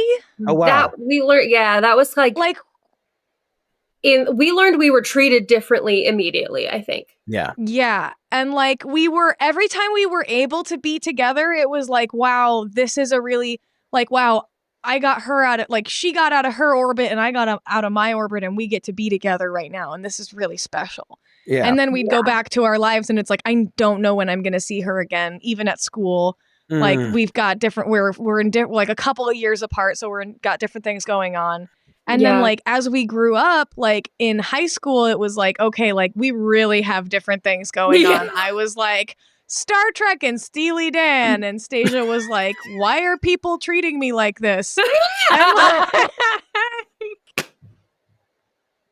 But you were also like in the booth, and like that's when you started like doing, like, you were like dialing more in, and I was like getting pulled. I was getting reeled further into the cult, and she was like having friends outside, and like and like being a little more like having a better perspective of the high control stuff that was going on. And so like, as soon as I graduated high school, I started working at a post-production house. And then like about a year into that, I'm like, why haven't I talked to Stasia? Or wait a minute. Like, like, why haven't we been talking? And then like, we both realized we were in like having a hard time, but like, I always predicated, unfortunately, our friendship was our friendship, and it was the most important thing ever. But there was always this like higher command in the chain of command in my like sequence of importance in my brain that was like, Stasia needs to be dedicated, quote unquote. Like, Stasia needs to submit, or Stasia needs to like be saved. Then I need to save Stasia. Yeah. Okay. And that was a really hard dynamic to like get out of once we were adults, because it was like, hey, like, hey, I can't be like, why am I condescending to my best friend like this? Like, and like, I don't, like, I never feel like I was, I never felt like I was condescending. I didn't know, but it was always because it was like, they told me her soul was my responsibility. And they did that with a lot of kids. And like, it was just one of those things where it's and like, we played us against each other. And 100%.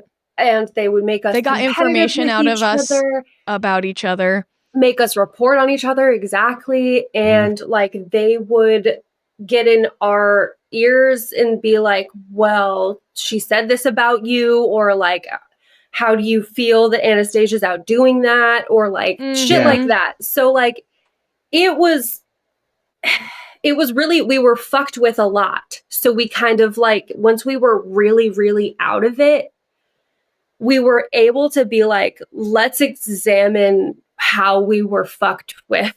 Yeah. And it like started as a lot of times both of us just like hammered drunk, weeping, being like, why did I say that? You did it. Why did it? And it was like, and then the next day we're like, did we talk about something? Did we have a conversation? Yeah. Did I feel terrible inside and out? Like, what happened? And so like there was about 2 years of that, but like we were getting kind of through some things. Yeah. And then like, and then we both got into a healthier set of habits and routines. And like, we were both, I was like, I think I was like, away from each other. Yeah, we moved away. And so we just started talking. Yeah, we literally haven't lived in the same state since 2019. Well, yeah. Yeah. Like, and so we've just been talking. Also was like, whoa, here's a way to really fucking zoom out. Contextualize your whole life. Yeah. Your whole relationship has to be like, it's just FaceTime now.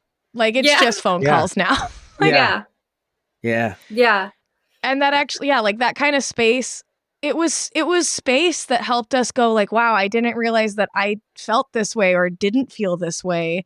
Yeah. But in this empty space that I got in your absence, but also like now this new, like the closeness that we have, like talking more, like it was just we always had a very, very juxtaposy dynamic. Yeah. Yeah, and then they would like, that was that love leveraging thing where you love somebody and they're like, well, I can use you against each other and like withhold this person from this person and get them to reporting each other. That's so 100%. Terrible. Yeah. And it was our whole, I mean, like, again, like we're talking fucking kindergarten through 12th and then into adulthood. Yeah. Like our whole existences, that's how we were played. Yeah. It's only been 6 years and some change. Yeah. Like wow. Yeah. It's hard. But we're still working on it. I know. Yeah, we're absolutely still working on it. Good. I'm so glad that I feel so this feels so good to get to come talk about this. I'm so glad you guys are doing this. For us too. Dude, ditto. Fucking thank you. Ditto. Like, oh man. We kept talking about like what kept bringing us back, which was like community, but like, oh man, that's like, it feels so good to see you and to, I don't think reminiscing, but yeah. Just casually reminiscing together. Yeah. That's exactly what we're doing. Cute little like, river band. Oh man. Mike, what is a piece of advice that you'd give now that you wish you'd gotten when you were younger or still in the cult? Like what's something you'd say to baby Mike? Or you wish baby Mike had heard? Am I giving it to baby Mike or am I just saying something that I think like that would have been useful to you? That's what I'm wondering. I was like, if we can give you a mirror, that's the best we can do. Technically, if a time machine was real, it would only be able to jump you like a couple seconds into the future. And it would cost like a lot of energy and it would not be worth it to just go like a couple seconds into like 15 seconds like if max you're late or for some the dentist shit. or something. He's like, oh god, no, it's only if you're early for the dentist, and it's like I don't want to wait anymore. I'm gonna use this incredibly energy inefficient method to get 15 seconds ahead instead of waiting. But wow, isn't that what our society is heading towards? I mean, Shit. Sorry, I did not mean to fully derail us. Shit. No, that's okay. If you don't have a time machine. You did ask though. You did ask, and we don't. And we don't. Well, if it wasn't obvious, I was just trying to buy time anyway to think of a good answer. Let's see. I think can you edit out long pauses? Yeah. Yes, I super duper can. Because boy, do I provide them for you. If you need any room tone for like noise canceling, yeah, I'm your guy. Wow, I'm gonna. Oh my god, that's so funny. You should start a YouTube channel. It's just you, just like sitting in a room. Perfect room tone. Like this is like room tone. Yeah. Yeah. Oh, that's funny. Yeah. I don't know. I think I would just say people who love you or people who are worth trying to have a loving relationship with aren't needing you to always make sacrifices for them. So if there's somebody who's always demanding sacrifices from you, just start learning to find a way to say no a little bit at a time, but like you don't sacrifices are, I feel like sacrifice is like a bad word in general, just because it doesn't capture, like, I don't make sacrifices for my kids.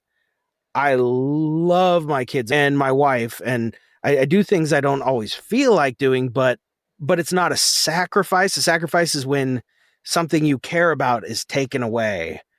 This is something I care about that I'm inconveniencing myself maybe, but it's for something I love. And that's love. If somebody's asking you to take things you care about constantly and sacrifice them to them, it's like I mean, if you're a Christian, this whole thing may sound wrong to you, and that's fine. And I could be wrong, but like, the whole burnt offerings and everything, that's ugly. Like taking something and just for somebody to want you to take something that's valuable to you and destroy it so that they can feel good about them, they can feel loved. Nothing's ever going to make them feel loved. Nothing will ever make them feel loved. If they're asking you to destroy stuff that matters to you to make them feel loved, it's never going to happen. So yep. At some point you got to stop it. Parts of yourself. Yeah. That includes parts of yourself. That's the first thing they'll come for. Yep. Well said. Holy hell. Really. Was that casual and lighthearted enough? No, that was everything. That was, yes, it was. He gets the tone. He fucking gets it. He gets it. As I spill my water bottle everywhere. Oh my God. That's it. Like, that's the whole thing. Thank you. Yeah. Yeah. No, thank you so much. No.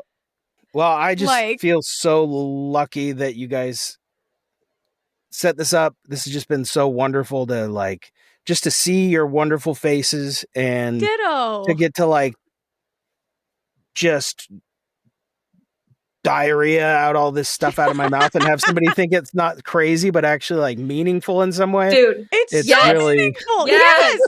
Yes. It's like all the thoughts bouncing around that if I was to try to say to anybody, they're like, fuck, when will you shut up? And then, you guys are like, this is so meaningful to me. I'm like, yes, thank you for saying that. And the feeling is so mutual. Yeah, literally. For that. We're like, give me that fucking weird story that you haven't thought of in 20 years. Yeah. Give it to me. The stuff you said, okay, my long con for this whole thing is I wish I had these kinds of conversations or heard people having these kinds of conversations in my life. And I didn't get to have that. So I have that now. But if anyone listening relates to anything any one of us is saying, then cool, I did my job. Yeah. We did our job. 100%.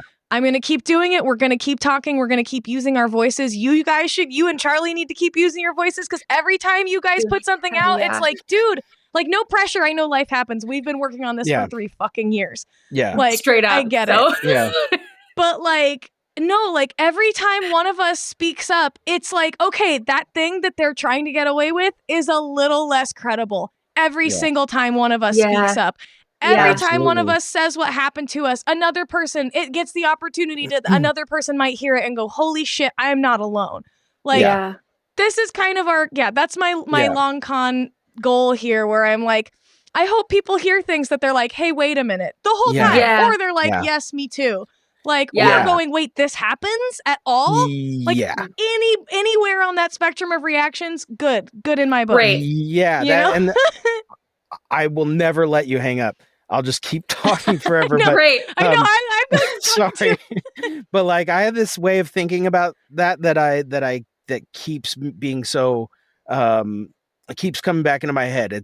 I can't get it out of my head. But like I feel like there's 2 times you blow out of the cult, and if you don't know, that's the term we use for when you leave and you're persona non grata anymore. But it just sounds like diarrhea. It's like, oh man, we have another fucking blowout. Yeah. Another blowout. Yeah. Like, but I feel like there's 2 times you blow out. One, when you are no longer actually going and being in the church and stuff. And the second time is when you're finally willing to stick your neck out and say, and start talking about it. Doesn't mean everybody has to be in the mood to like talk about everything. I'm not saying that, but like if something's like you feel like you're going to go crazy if you don't talk about the stuff that happened and hear other people like that step. And I feel like a bunch of people still have to do that second time of blowing out where they go like go say some shit to people, talk to people that you've just stayed polite with and haven't talked really about stuff, and notice that it's fine. Like the world doesn't end when you start talking, complaining about things that happen to you, and your skin doesn't start sizzling, and it's just it's just okay to do that. And I'm just so glad. And I just wanted to say that because it tags onto what you were saying about the more people doing it. Also, it's literally safer. Like, they can't like. I've heard about people getting intimidated or being shamed for like coming on our podcast and things where people are like, why are you just out there complaining or whatever? But there's also like,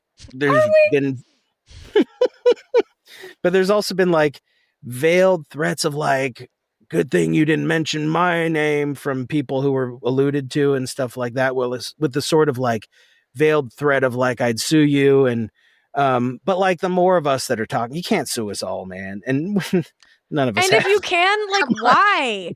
Don't you have anything better to do? Like, I'm already not super financially successful. Like, I'm medium. Like, you're never going to get that money. Like, we don't get paid for this. Dude, all my money went into a cult. Like, I literally gave all my money to a cult. Can't help you, bud. I can't help you. Like, it's a tough squeeze, this juice. You already have it. You already have everything I was. Like, exactly. I also, dude, you said something and I'm like, holy shit. The second part of the blowout, it's like, okay, I feel like in between those 2 moments, you go through all the stages of grief. Like, you go fucking denial, you go fucking bargaining, you go depression, and then you go fucking like acceptance and like, or there's another one in there. I'm tired, but like, you know, like finally coming to acceptance, because like that is a really hard and difficult and long process, because if you believe one thing we're saying, that probably means you're going to have to believe a lot of stuff that you don't want to. Right. And it's like, I don't want to believe it either. It doesn't mean it's not fucking true. Hey, we know what it feels to have your whole world and belief system fall apart. Hey.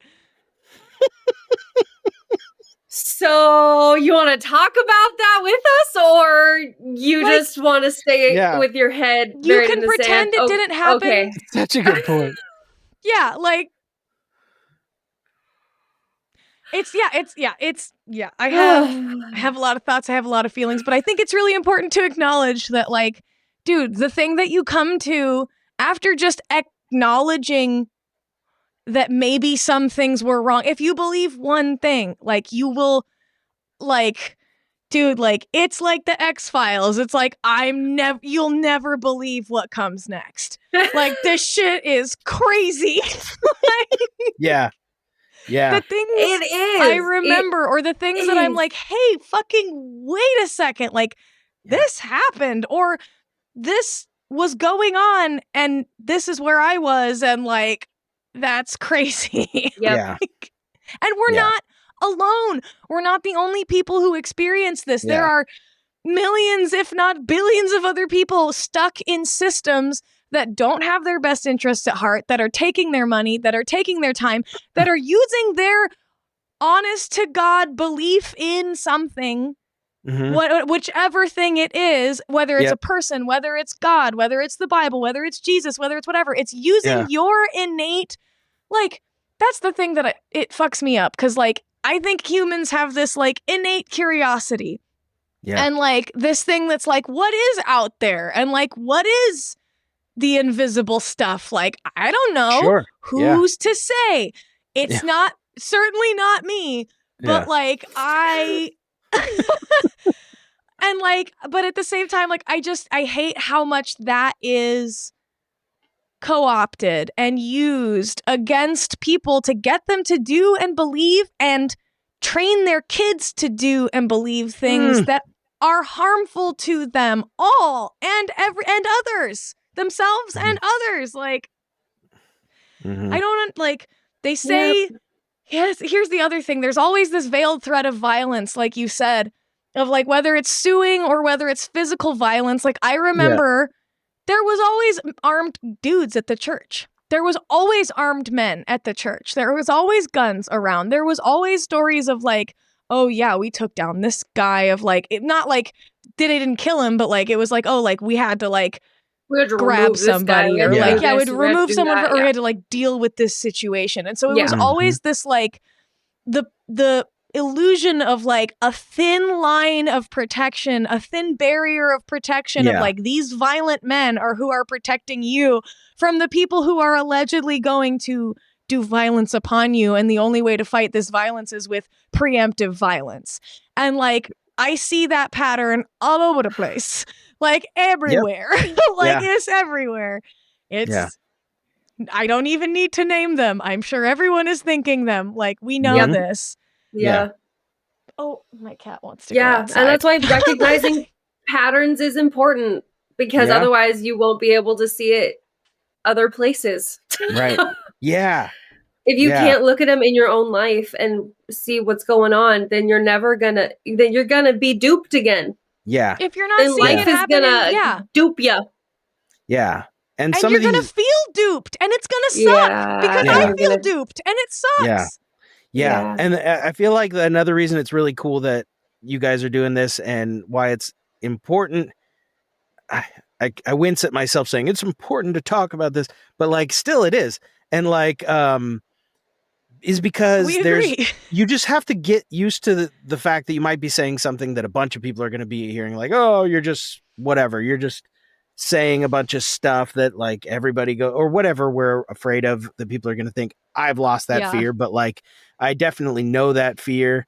And but the reason it's important to talk to, no matter what anybody like that says, talk about that stuff, is because some of these patterns, like you were saying, Anastasia, are very complicated and confusing, but they are still patterns, but they're, like, very, like, they are used because they work, because they're almost imperceptible and very hard to put your finger on it while you're in the middle of it. But like the things like you're talking about, Leandra, like the veiled threat of violence that's presented to you as, like, these people are protecting you, but also unsaid, there's also violent men around at all times if you step out of line. And there's the anger, the flashes of anger that you see that sort of are, like, saying but not saying, like, hey, you're getting close to Don't let this happen to you. Yeah. Don't let me aim this at you. Yeah, exactly. Yep. This happened. Wow, you wouldn't believe how much like military training or whatever this one guy has, and he's got a bad temper too, but he's our guy. But yeah, I mean, like that, all these patterns that we're talking about, they're going to sound like nonsense to most people. And then some people are going to go like, oh, fuck, I didn't even realize I'm in the middle of that exact pattern. Yeah. That's why it's so cool to talk about. And you guys kick ass for doing this. Mighty nice sense of safety. Be a shame if someone shit on it.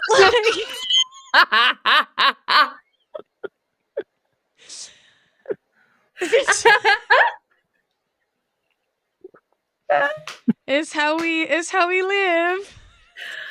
Lived. Not so much anymore. Say, that's a nice fortress you got there. Shame if it crumbled on you. Intentionally. Mighty fine belief in people you have there. Be a shame if we just like took that away. Play Jenga with it. Yeah. Yeah. Oh, you're a kind-hearted soul? You won't be after we're through with you.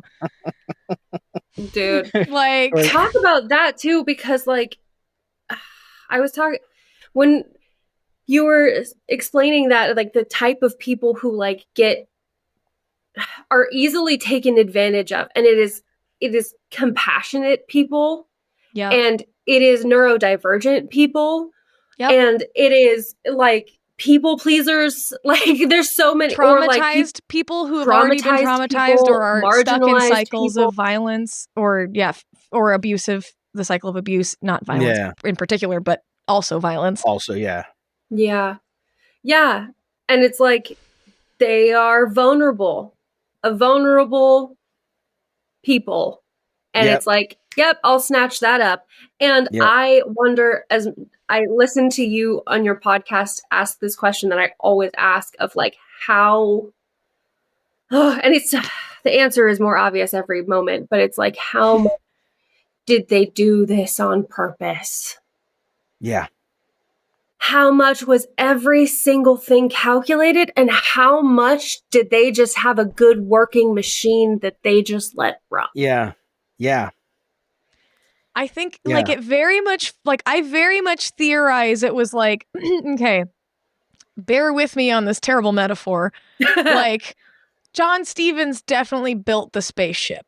Like he built the spaceship and like he kind of told a few people how it ran, but he told different people different things. And so like certain people were required once John was like no longer there to like run the ship. They're like, oh shit, like, okay, so this person knows this person probably knows this. Okay, we can't control this person. We can't get this person to do this. So like they're out, like this was that big blowout and like these people can't be here. And these people definitely are now elevated status and power because they had been enforcers or loyal or givers or whatever, you know, or and rich, like, or true believers, like, or true believers.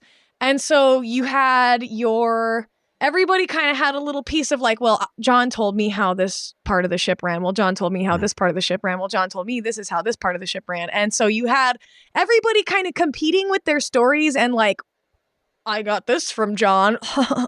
And then like at the helm of it all was Marilyn, who was like, everyone's like undisputed, except for the people who disputed it. She's taking over. And then like 1 month after John's death, she marries Gary and they go on their victory tour. First they disappear to Las Vegas and everyone's like, where did they go? And then it's like, oh, we spent some time in Vegas. Oh, so like, who knows what was going on there? And then like, so then like all these people start to like, the new order kind of starts to form. Uncle Clicky gets his own thing going on. Like he's got TLW and like the studio and like all this shit being built. And like at the top of everything was Marilyn. And then right under her was, and then like that was APCO 1. And then you got APCO 2, tier 2, which was like, it was all the head pastors and like this all kind of formed in the early 2000s. And like, here's the thing, because it was such a grab bag of like the ship was running and Marilyn's at the head, but everyone's got a little piece of everything, whether it's again, like you're a true believer. Some people were rich, some people were whatever, like, or just whatever, or like like took to the lifestyle well. Yeah. Some people just did that and like rose through the ranks, but like all of it was so muddied. And then like by the time Marilyn died, like Uncle Clicky was so off the rails with power and like getting what he wanted and projects and like slave labor that he got from all of the quote unquote volunteers. Like, yeah, volunteers my ass. If I wasn't there fucking shoveling shit for you and digging holes every fucking goddamn hour of every fucking day, you would shit on me. So like, what was I supposed to do? Yeah, that's of my own volition. That is totally with my own consent. Like, yes, volunteering indeed. Like, so all this shit goes down and like Marilyn dies and everyone's like, oh shit. And like you had a couple of people who were like, we're totally ready to take over and be the new Marilyn, but we're devastated that Marilyn is dead because who's going to tell me what to do 24/7? Because even within the chain of command, Marilyn was still telling people what to do 24/7. Like some of the pastors were in constant communication with Marilyn and like, it was just like, it was trickle down wordonomics. Like you got it. Yeah. And so Marilyn dies. There's no one to sway the congregation anymore about misdoings and about these scandals and about all of this stuff that has been swept under the rug and kept under the rug for literal fucking decades. And like, I think about what Caleb LaPlante and Shalom heard from Ed Forbes about Ed Forbes, former fucking federal law enforcement, said the secrets I'm keeping are way more fucking important than your little story. Like I hear that and I'm like, all right, they had some shit that they were like, they had an inner circle, they had an inner trust, they had things they were keeping under the rug. And it's like, whether it was on purpose or not, we make sure no one finds out about these things. Yeah. Like no one knows about these things.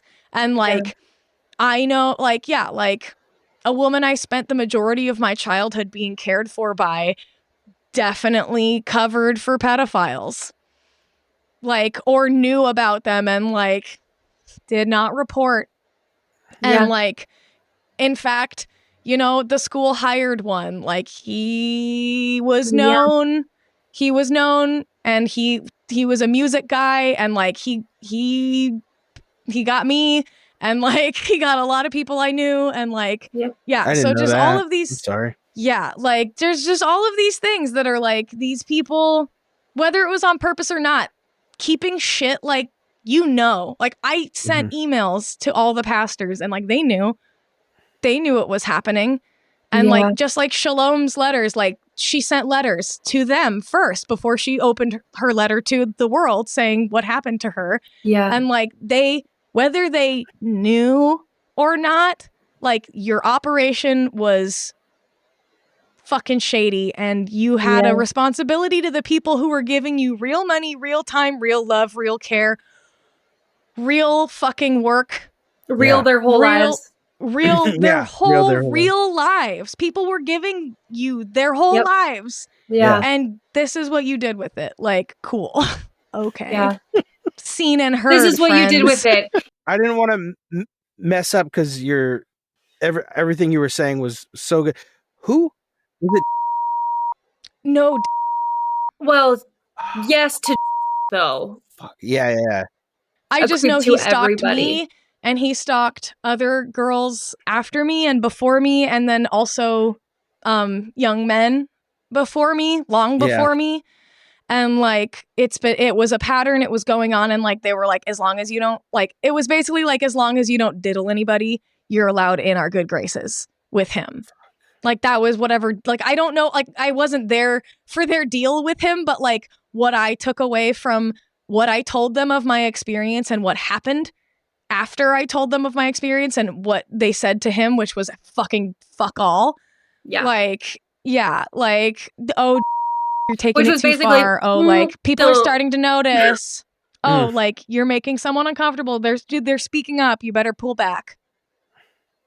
Like they had their people under control there were their people, like they had their people kind of thing. And like everyone wanted to be one of them. But it's like to be one of them, you either had to be fucking clueless and being manipulated or in on some really fucking dark shit. On some dark, dirty shit. Fucking shit. And like, I see you, I know you, fuck you. Yeah, like, that's full on. That's totally my whole conspiracy theory of it all, is that like everybody who had a certain amount, like I think the lesson Gary learned after John lost some churches, like was covered so well in Oops, I'm in a Cult. Yeah. Was pastors with autonomy are dangerous. Yeah. Even if right now they seem devoted and loyal or whatever, you can't trust that. That might change. So you need pastors and people in charge and people with sway over the congregation who we have something on. Yeah. That's what I think. I think everybody, every head of every church or everybody with a lot of power over, I think they actively had people who knew that at any point, if they stepped out of line, they could tell everybody some big bad secret or even report it to the authorities. And so, or as simple as, well, he knew the whole time. Yeah. Yeah. I think you're dead on, though. I think you're 100% right. I think that's like, I've come to that conclusion myself a lot of times of just like, oh, that's why this guy was always around everywhere and had keys to fucking everything, because they could take away his life like that. Exactly. They could take away his entire fucking livelihood, his family, his whole thing. They could take that shit away from people because they knew. And you know, like that's why that's why it's so dangerous to be like, oh yeah, like keep it in the church, keep it amongst the pastors, keep it amongst the priests, like keep it amongst the clergymen, because then it will never actually see the light of day and no one who can actually do something about it will. Yeah. And like,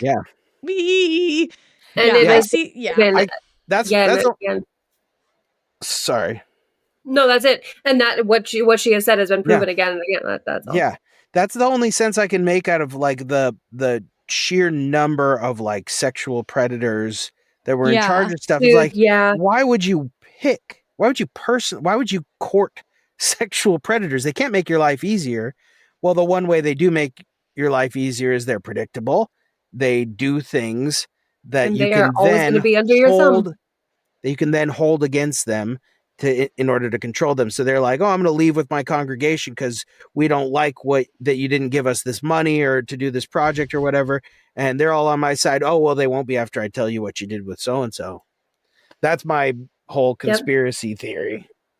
Literally, I don't think that's very far-fetched at all.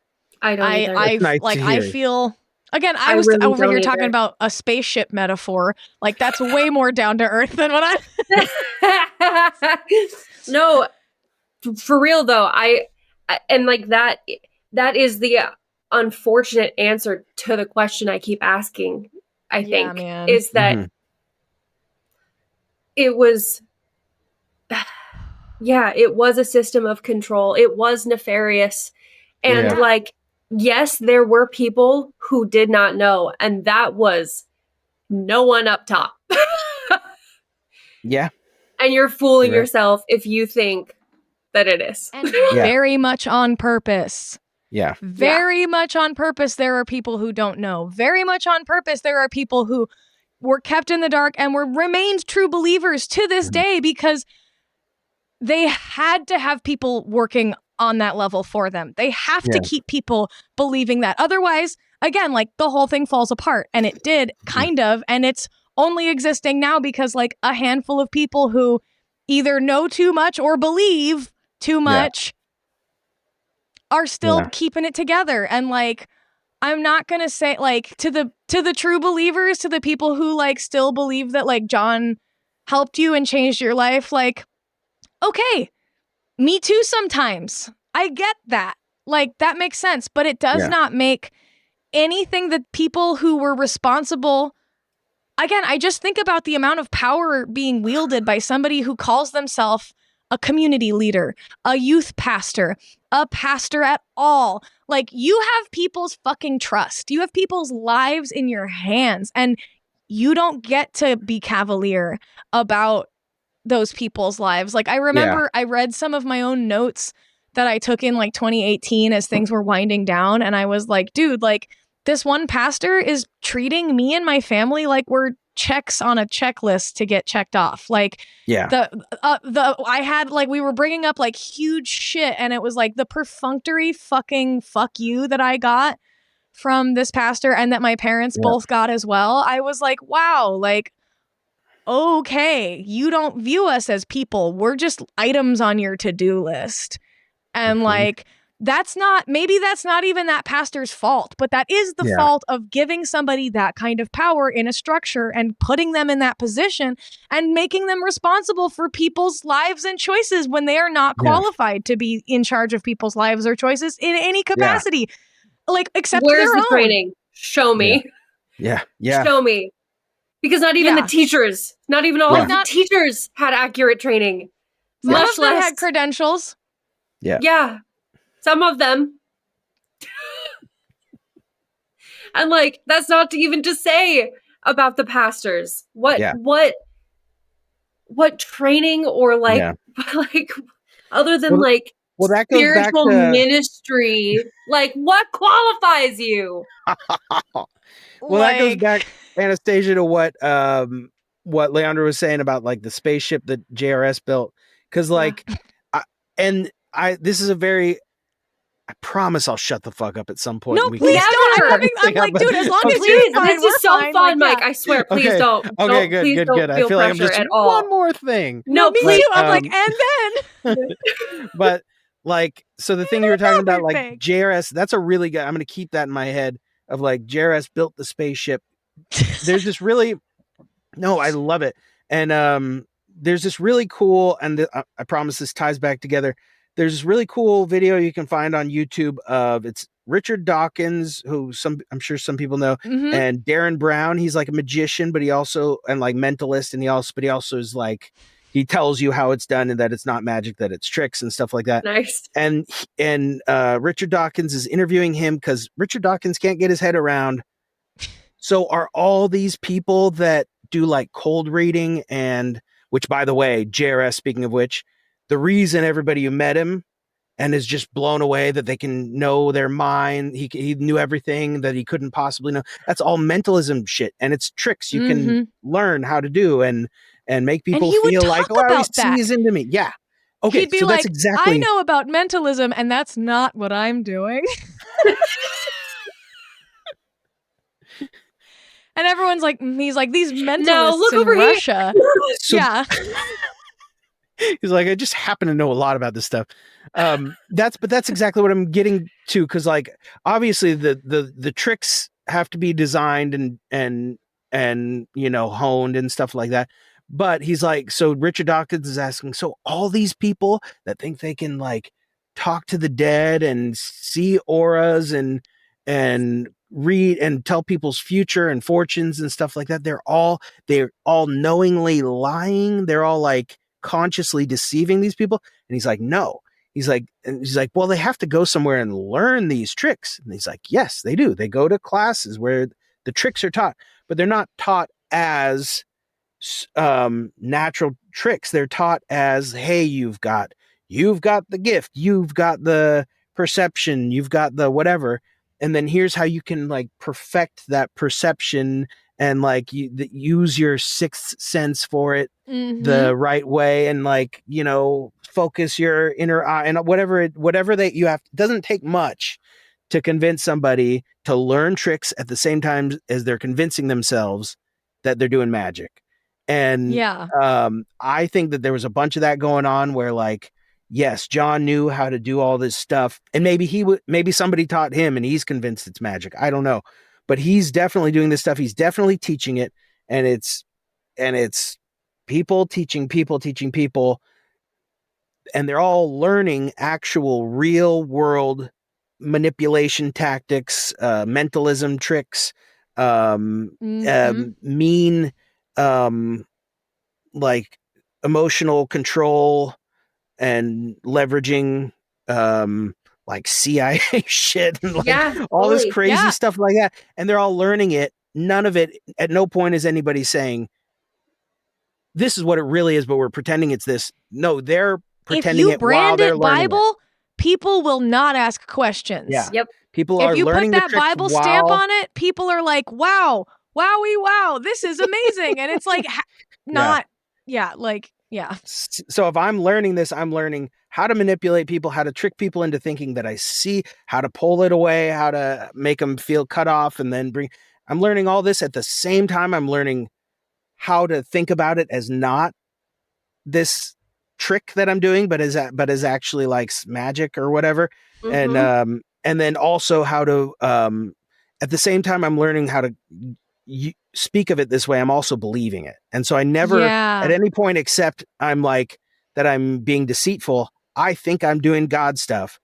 Yep. And it just happens to be exactly mentalism, emotional abuse, all these things that we now know, like the hot and cold of the love bombing and all that stuff, and the gaslighting, and I think they learn it and also learn how to not think of it as a bad thing to do at the same time. Wow. I think you're totally very on point with that. Like that. Yeah. And that makes a lot of sense in maybe I just want that to be true, because there was a lot of people who I'm like, how could you have done that? Yeah. How could you have done this? How could you have done that? Yeah. To me or to others, like pick a person, how could you have taken somebody's life in your hand, people's lives in your hands? Yeah. And done that. Yep. Yeah. And like, we haven't seen the end of the aftermath. We're still seeing what happens because of what they've done.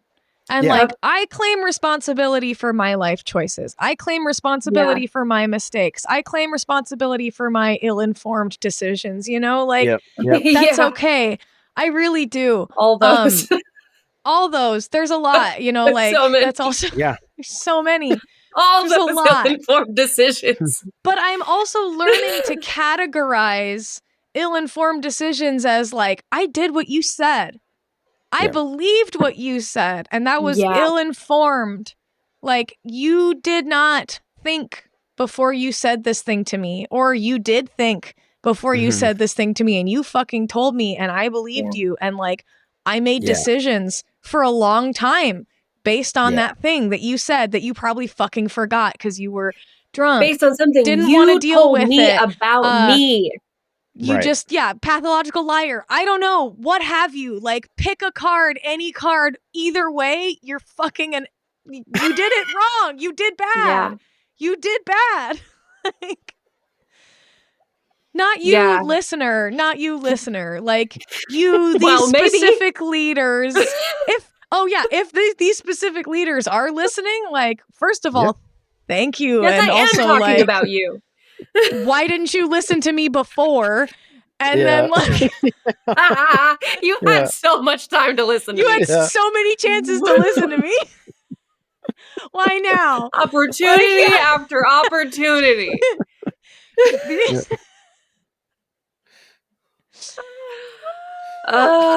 Yeah.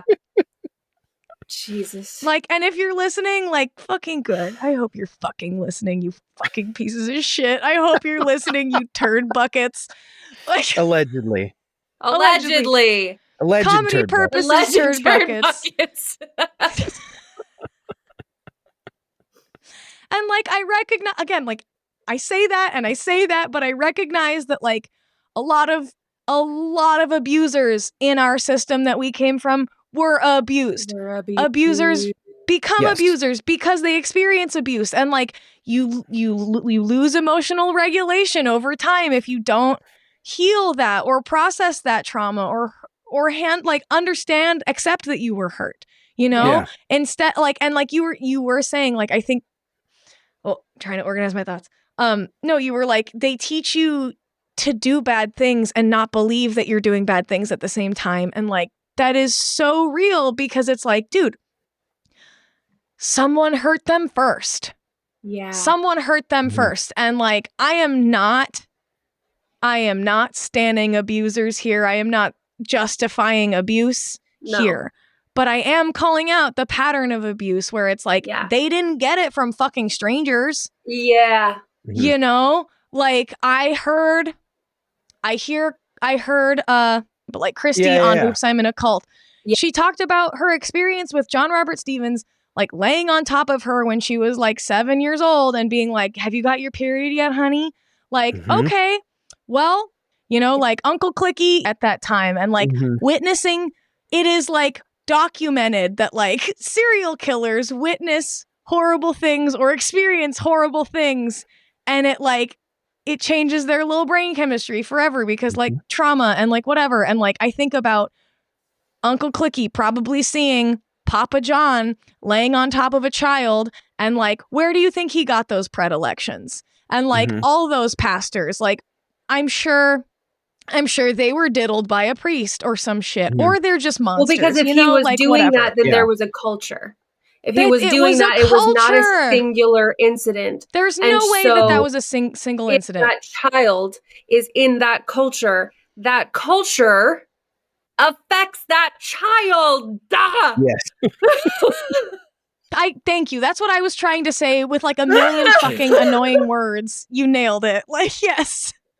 I loved both ways of hearing it. God, I just think about John either. Not just John either. Marilyn, put Marilyn in an old man's body. She's like the worst molester ever. She was a pervy. She touched my boobs a lot.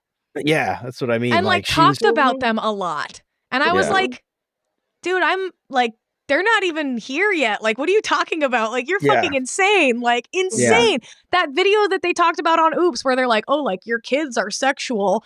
And like, they're like, oh, think about 5, even 3. Like, yeah. And it's like, Uncle Clicky probably learned some stuff from her too, a thing or two. Yeah. No, you're so correct. You're so correct. Dude, yes. Yeah, she was like a door-to-door bra salesman or whatever, like a traveling bra salesman, which is like such a bummer because like, man, that would have been like an awesome story. Like, okay, I guess door-to-door. I know, exactly. Like door-to-door bra salesman becomes cult leader. Like, I want to cheer so hard. I really do. And like, I hate that I'm denied the opportunity. But the other side of that coin, by every atrocious act and word that she said and did. Yeah, and her whole and the whole thing. Yeah. Dude, the other side of that coin is our experiences, and I will say my experience with Uncle Clicky, saying that he could tell the size of my boobs and any woman's boobs immediately because his mom was a bra salesman. We heard that from childhood on. Like, we were way too young for that to be being said to us, but it was said a lot. And like, think that and worse. Like, man, I think that's also like, that's a huge part of the manipulation is like, dude, like, inappropriate exposure. Like, it's grooming. It's inappropriate exposure to get people used to this kind of language, this kind of touching, this kind of talk, this kind of work, this kind of dedication or devotion or what have you. Like, whatever they want from you, the fucking thing du jour, like, it's all part of the manipulation to get you like, it's clearly not you, it must be me. It's obviously. It's obviously me. There's no way it could be this wonderful mother figure who an entire fucking like myriad of people, like thousands of people are projecting their mommy issues onto. And like a dad figure that everyone's like literally calling him Papa. And then like the guy before him was Papa John. And like every time I think of Papa John's pizzas, I'm like, Mom and I. Wow, you really took us there. Sorry. No, it's good. You don't apologize. If you didn't get there, I would, like, Wow. Really, you guys? Charlie hits so it. Good. Yeah, Charlie nails it. Kind of puts me into fight or flight. Dude, when I like almost pee my pants a little every time. Yeah, he stopped doing it because he said he started realizing that people were actually upset by it sometimes. Because he's he nails it. Well, it's like I'm folding my laundry and it's like, oh, now I'm having a panic attack. Thanks, Charlie. But also, like, here's the thing. We're here to talk about it. So, like, we're gonna do the bits. Because, dude, we've never had... Okay. We gotta do the bits. We've been doing the bits our whole lives. I love that Anastasia has been the next guest for snapping out of it for like 2 years. I don't know how long it's been. Our goal is to get Charlie on before Anastasia's on ever.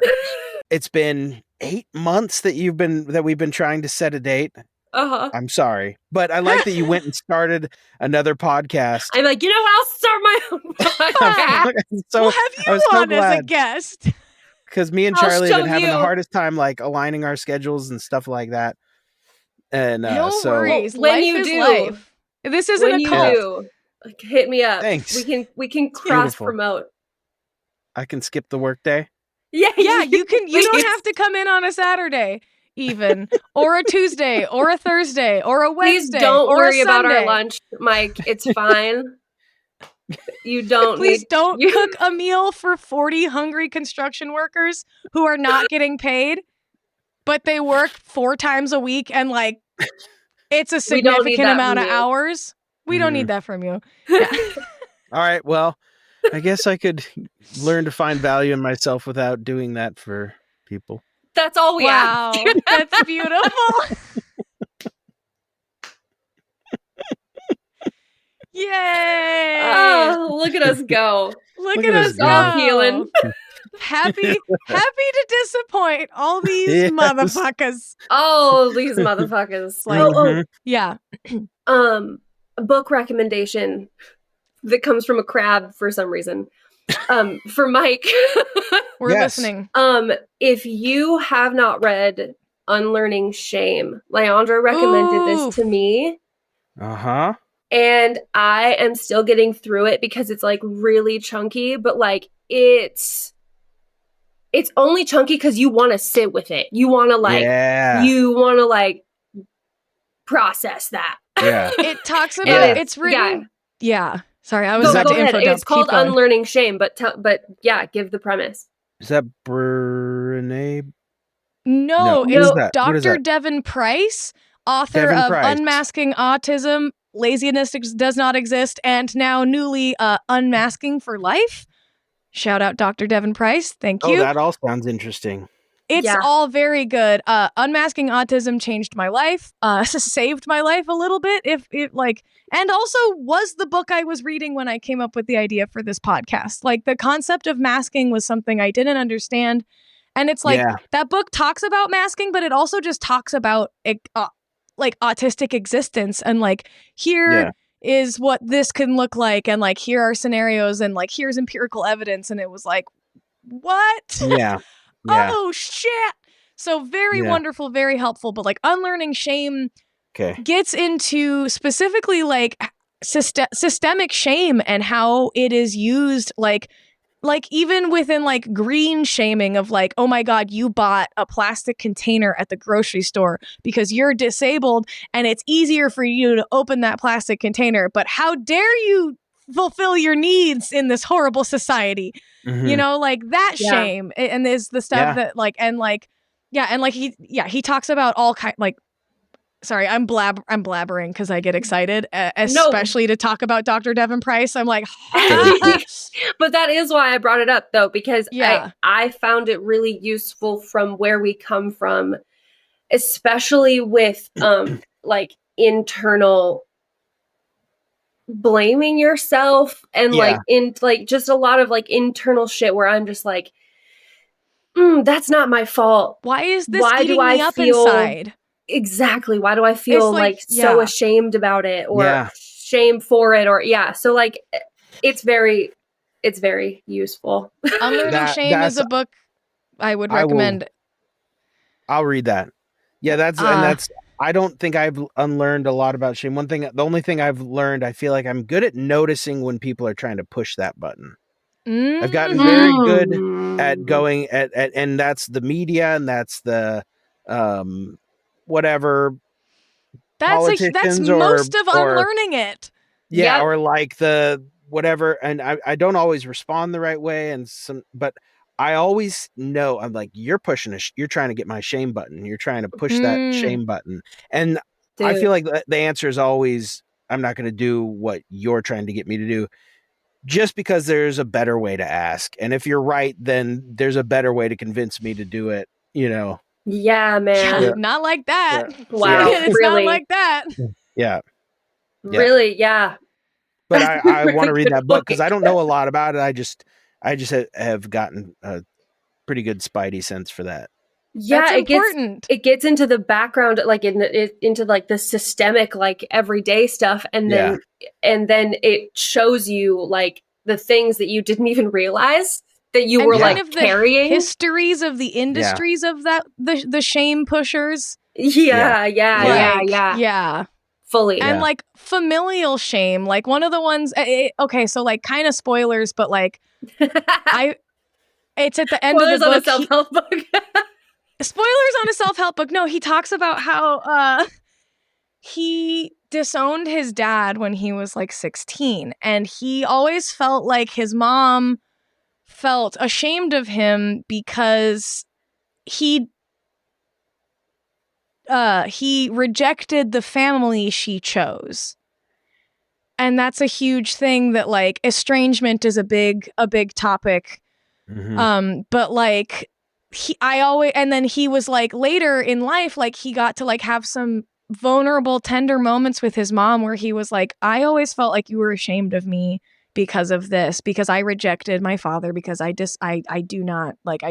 disassociated with him entirely. And his mom was like, no, I always perceived you as stronger than me. You stood up for yourself where I couldn't. And and then like to fucking like sucker punch the the 1-2 here is like, you get that. And then it's like, bam. And he's like, I also realized that like, I am not ashamed to be my father's son, because I am not my father. I am a mix of my father and my mother, but I am a more assertive person than I ever would have been if I weren't the child of this person, regardless of their abuse. And like finding ways to accept yourself despite having an abusive upbringing or an abusive parent, like that is what keeps me going. That is why I don't, like, I say I hate things and people and stuff, but like I genuinely, like, I can't carry that. I can't carry that heat. I have it. I get upset. My feelings are unregulated sometimes because y'all gave me PTSD. Like, thanks. But like also, I don't hate who I am. It's clear that they do and are running from it and are trying everything to convince people to tell them they're amazing. Like, wow, you must be so small. Like, you can't even accept yourself enough to just like be okay with yourself. Like, you need 1 million people fucking telling you you're amazing. Like, good for you, pal. Yeah. The whole world needs to say yay, otherwise it's a problem. But like that was my like big takeaway from unlearning shame, was like, oh, I don't have to hate that my dad was really mean to me sometimes and really too nice to me other times, where it was like, whoa, this is a little uncomfortable. And like, I don't have to hate that person. I don't have to hate that I'm like that person. I can accept that I am myself and I am unique and I am myself this way because I have the benefit of being a little pointier than I would have been if it was just my mom.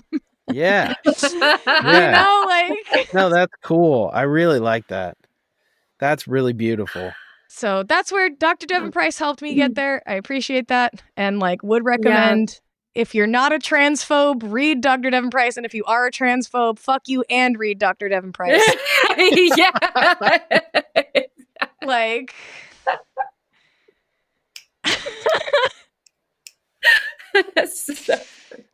Oh my God.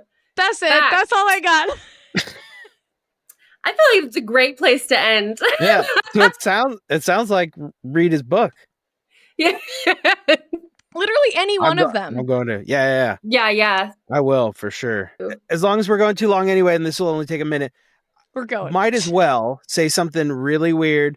Love it. But like, I'm just curious if anybody else has this experience. I have something where I can't see things when I close my eyes. It's called like aphantasia or aphantasia. I have no ability. So I'm looking at your face, close my eyes, I can't picture your face. Oh, okay. I was like, Mike, you have to keep explaining, because if you just can't see things when you close your eyes, that's called closing your eyes. I can't see you either. Yeah. I was like, let him talk, Anastasia. Let him talk. And the thing where I close my eyes, I can't see shit. Please redeem yourself, Mike, so we don't have to erase this whole thing. No, it's so good. Disqualified yourself. Okay, I can't see. picture an apple. I can't picture anything. I have zero. Okay, that's interesting. That's so interesting. Visual. There's nothing visual ever happening in my brain. I feel like this is like an asparagus pea situation. Like some people can, some people can't. You know? Yeah. The people who can't, it's like but there are some other people for sure, just statistically, who grew up in the cult, and I just wonder if they have any more experiences in common with me. One of them is just that it was easier to detach. I think like people with that have less PTSD in general. Like they've studied after wars and stuff like that, because you close your eyes, you don't imagine the horrors. You're not seeing it over and over in your head. And you don't have the fear, like you don't have the retroactive scarring of all the past times you've closed your eyes and it popped into your head without you being able to control it. And you don't have the fear of the future of that. So you're just very free of like a lot of but like also there's... Okay, wait, we started this podcast with Mike being like, I'm just like a pretty like generally happy put me in a place, I'm happy to be there, dude. I figured it out. It's probably related. I'm very blessed to not have... But then like I'm super bad at things like directions. Like I can't imagine where I'm going. So GPS is a huge thing for me. Like tons of things. I can't read fiction very well, even though I do it for a living. But like I can't picture so you're describing, you're telling me a story, and you're telling me like a landscape. And as soon as you say green grass and then say tree, I'm thinking about a tree, but I've forgotten. I can't like... Anyways, just in the context of our growing up, like I wonder if other people had an easier time, or different things were similar to the way I experienced them, because they have that too. And somebody out there is gonna go, somebody out there is gonna go like, I can't picture things when it took me till I was 41 to notice that's a thing. I just assumed everybody was like that. And when you say, oh, I picture going to the... it took me 40 years to realize that anybody actually pictures things. I just assumed that's why you're impressed by what I say. Like, I was like, why does he like think I'm like, every time you're always like, wow, that was like really, I like that. I'm like, what? Like, no, it just pictured something. Like, yeah, that's Leandra's like, I am picturing and describing nonstop. That's all I ever do. I am a picturing and describing, and then watch the movie again, repeat without my consent, like forever. That sounds like witchcraft. That's what my machine does. Maybe that's why I like weird witchy shit. Like, great. Yeah, it's like the gut feeling kind of thing, and so like that's why it was so easy for me to believe all the hokey pokey spooky stuff of the cult of it all, because I was like, I feel things that I can't see. Yeah. I've always felt things that I can't see. And I think that's just like my big feelings, and it's my sensory things of like Like, yeah, like hearing, like some sounds are like, I can't hear past a certain sound or like whatever. And so it's like everyone's got their sensory perception things. And I think I was going to say, I was just a really sensitive and emotional kid. So that's where mine came from. It wasn't that, but mine came from just like energies and feelings and needing to be able to perceive them quickly. And they gave us a language for that. They gave everyone a language for it. And so like, to me, it's really interesting, like, how much true believing got done for you before you became an atheist. Because, like, if I couldn't picture it in my head and then feel something about it, I would have been gone the minute I could fucking walk. Yeah. Like, if I wasn't feeling something there, I wouldn't have stayed. And, I wonder how much of people's, like, sensory perceptions and, like, all of... Like you're saying, they're like neural processing or like ability to picture or ability to focus on things. Like, I don't know. I just think that's really interesting. And it's like, hey, talk about why getting to fucking know yourself matters. Yeah. Yes. Like the whole thing. Yep. Are you kidding me? Like, that's insane. And like the fact you didn't know until you were 41. And like, you were just out here not picturing. You could just drop me in a field and I'm pretty happy. Like, now we understand. That's amazing. You said that and I was like, I think I could do that, but I'd have to like really think about reasons why I should be happy in the field and find things to fixate on it within the field. Yeah. And you'd miss your imagination, I'm sure. All the pictures that you can conjure up. I don't miss it because I never had it. But you also, like, okay, so crazy. Do you hear, so you write songs though, do you hear stuff that isn't playing? Can you hear a song? Yeah, because like pretty good. Not that's super so good, interesting. But, yeah, but I love that. I think more in concepts or whatever than pictures. Yeah, so crazy. That makes sense, and that. God, and not even in words, really. I don't really have an inner monologue either, which is pretty common. So I'm only saying it because it's going to blow somebody's mind. Somebody out there is blowing my mind. Well, no, but I mean, in a different way.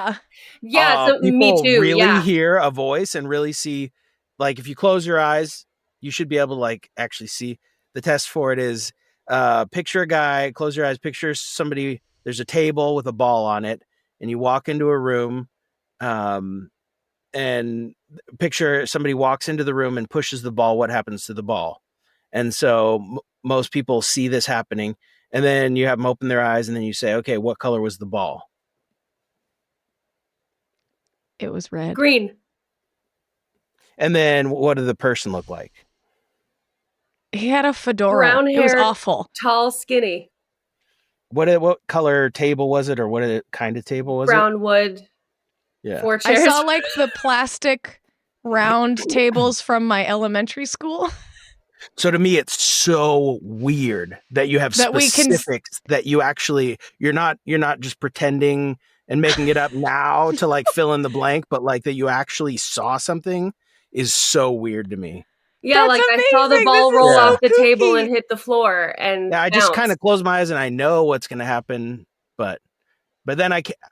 Sorry, your brain doesn't fill in a color and like give you that I don't information. There's no pictures. I just know what balls do when they're on the table. Sure, right. Because obviously you can work it out, but you're not seeing it. Yeah. I'm kind of feeling what would happen, but I don't. But God damn it, I'm talking so much. But then, like, when I go to sleep, I actually see dreams, and I tested this out because I can when I'm falling asleep. That's insane. I was going to ask dreams. That's normal for people who have it congenitally. They've had it, but if you have a head injury that causes it, then you don't have it either in dreaming or in normal life. But I know that I've had it my whole life because as I'm falling asleep, I started paying attention. As I'm falling asleep, I start to see pictures. Sometimes they wake me up. I'm like, I just saw pictures, you know. That is insane. Is that crazy? That is insane. I didn't even know this was a fucking thing. I didn't until a couple of years ago. That's so cool. Or maybe even a year ago. This. Might have been 1 year ago. Yeah. Yeah. That's crazy. Does it? I mean, holy shit. Wow, that's so cool. It feels good to know why I'm so bad. Why I can never find my way around a city or something like that. I'm always lost. Yeah, because you can't picture a map. Dude. Or like people are telling me like directions to somewhere. I'm like, just stop. You're like, left talking. from what? I have no idea what you're talking about. Or like people tell a story, I can't follow it, so I'm just going because I can't follow all the visual things they're describing. I can't build that you can't build the. I'm reading The Hobbit. I'm like, why does he keep talking about the tree for so long? I have no idea what's happening with this tree. And I'm like, give me more specific details on this tree that I can slap onto this image that I am building in my head actively as we speak. Really? Like you see it? I mean, like you can. Yeah, like if I wish I could draw because I'd be like, check it out. It's still there in your head when he says the other detail? Yeah, because it's the world building of it, of like, like I know that tree is there, and now I know that trees in this world can maybe do that, or like that is a thing that trees do. And now this author is letting me know. Okay, but see, I don't go that far. No. This is autism, I think.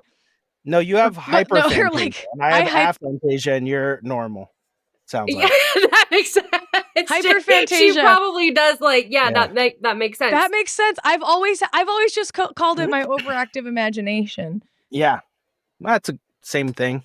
Oh, it's pretty quiet in here. It's you lucky bastard. Like that's why room silence. I wish I had silence. Like I said, I don't know when to stop talking or when to start talking or like when is enough or what is happening because it is all information all the time forever because it's all input. Just as important as each other. Yeah, sometimes that happens. Yeah. I'm like, this is important, but also, did you guys hear about fucking Morrissey? He's touring again. How dare he? Like, and then I'll just go on. Yeah, known as being the nicest guy. Yeah. Mike White, we're so glad to have had the creator of School of Rock and White Lotus come on our podcast. It's been a fucking honor. And Nacho Libre. Yeah. Just kidding. Yeah. We would love to have that Mike White too, but this Mike White has been sublime and an honor to spend truly this an much honor. time It really with is. you. I wasn't joking about that. Like very, very positive experience overall. Yeah, really very high overalls. Yeah. I almost pictured that. Hey, yes! It's contagious. Oh. Thank you for listening today, and thank you for supporting Happy to Disappoint. Check out our Instagram and Blue Sky @DisappointCast and our website, happytodisappoint.com. Thank you, and we treasure your attention.